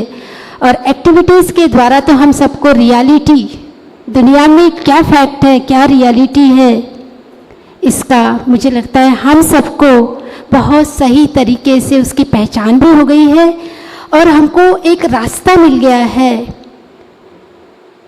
कि लाइफ में किसकी बातों पर कितना विश्वास करना चाहिए और कितना नहीं। भाई जी का एक ओम शांति मीडिया में भाई जी का एक आर्टिकल आता है, मैं हमेशा उसको पढ़ती हूँ, क्योंकि उसमें जो नॉलेज होता है, आपकी जो डेप्थनेस है नॉलेज की, और हमारे प्रैक्टिकल लाइफ में वो जो नॉलेज अगर हम अप्लाई करें तो रियल में हमारी ज़िंदगी खुशियों से भरपूर हो सकती है। तो आप सबसे भी मेरा नम्र निवेदन है कि भाई जी का वो आर्टिकल आप ज़रूर से पढ़ें। हमारे बीच उपस्थित है भ्राता HT झिरवाड़ जी, SDM उमरेड। आपका भी मैं शुक्रिया अदा करती हूँ, क्योंकि इलेक्शन की वजह से सही में बहुत आपका शेड्यूल बहुत बिजी है, और उस बिजी शेड्यूल में से समय निकाल कर आना और इस तरीके से बहुत मुस्कुराते हुए, इंसान तो बिजी शेड्यूल में थक जाता है, पर आपका चेहरा बताते हैं कि आपने अपने जीवन में आने वाली जो जिम्मेदारियां हैं, उन जिम्मेदारियों को बहुत लाइट होकर के, हल्का होकर के कैसे निभाना है, आपका जीवन हम सबके सामने में बताता है। तो आपका भी शुक्रिया अदा। अब हमारे बीच उपस्थित है कृष्ण कुमार मिश्रा जी। सर, आपका भी शुक्रिया अदा करती हूँ, क्योंकि जीवन की दशा और दिशा आपने बहुत अच्छे तरीके से बताया। जीवन की दशा और दिशा को समझकर हमें ज़िंदगी जीना सीखना चाहिए।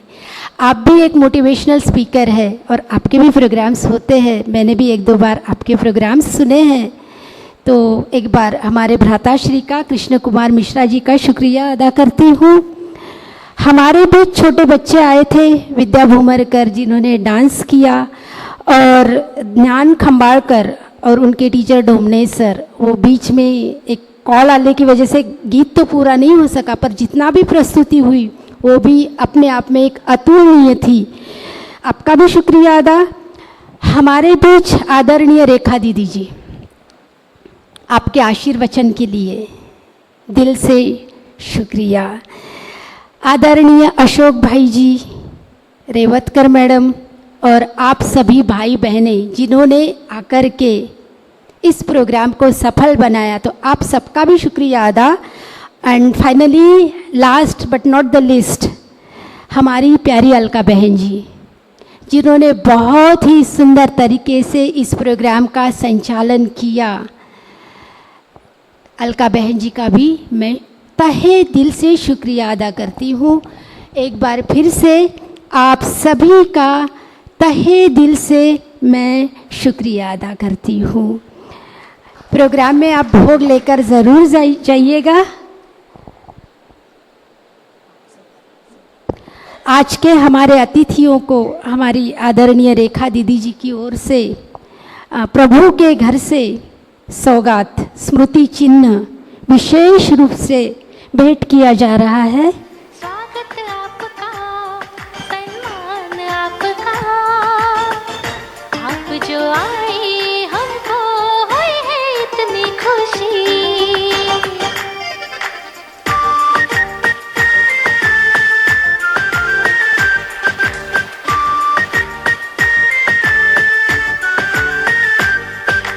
जैसे चंदा मुस्कुराए शीतल किरण फैलाए, मंगलमय मधुर स्वर से ऐसा मन हर्षाए।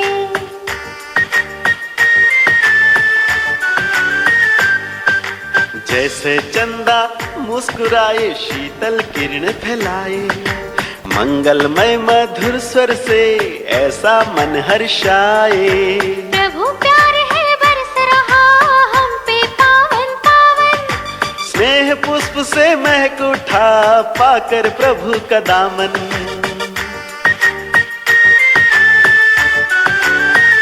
आपका अभिनंदन, आपका अभिवादन, आपका अभिनंदन, आपका अभिवादन।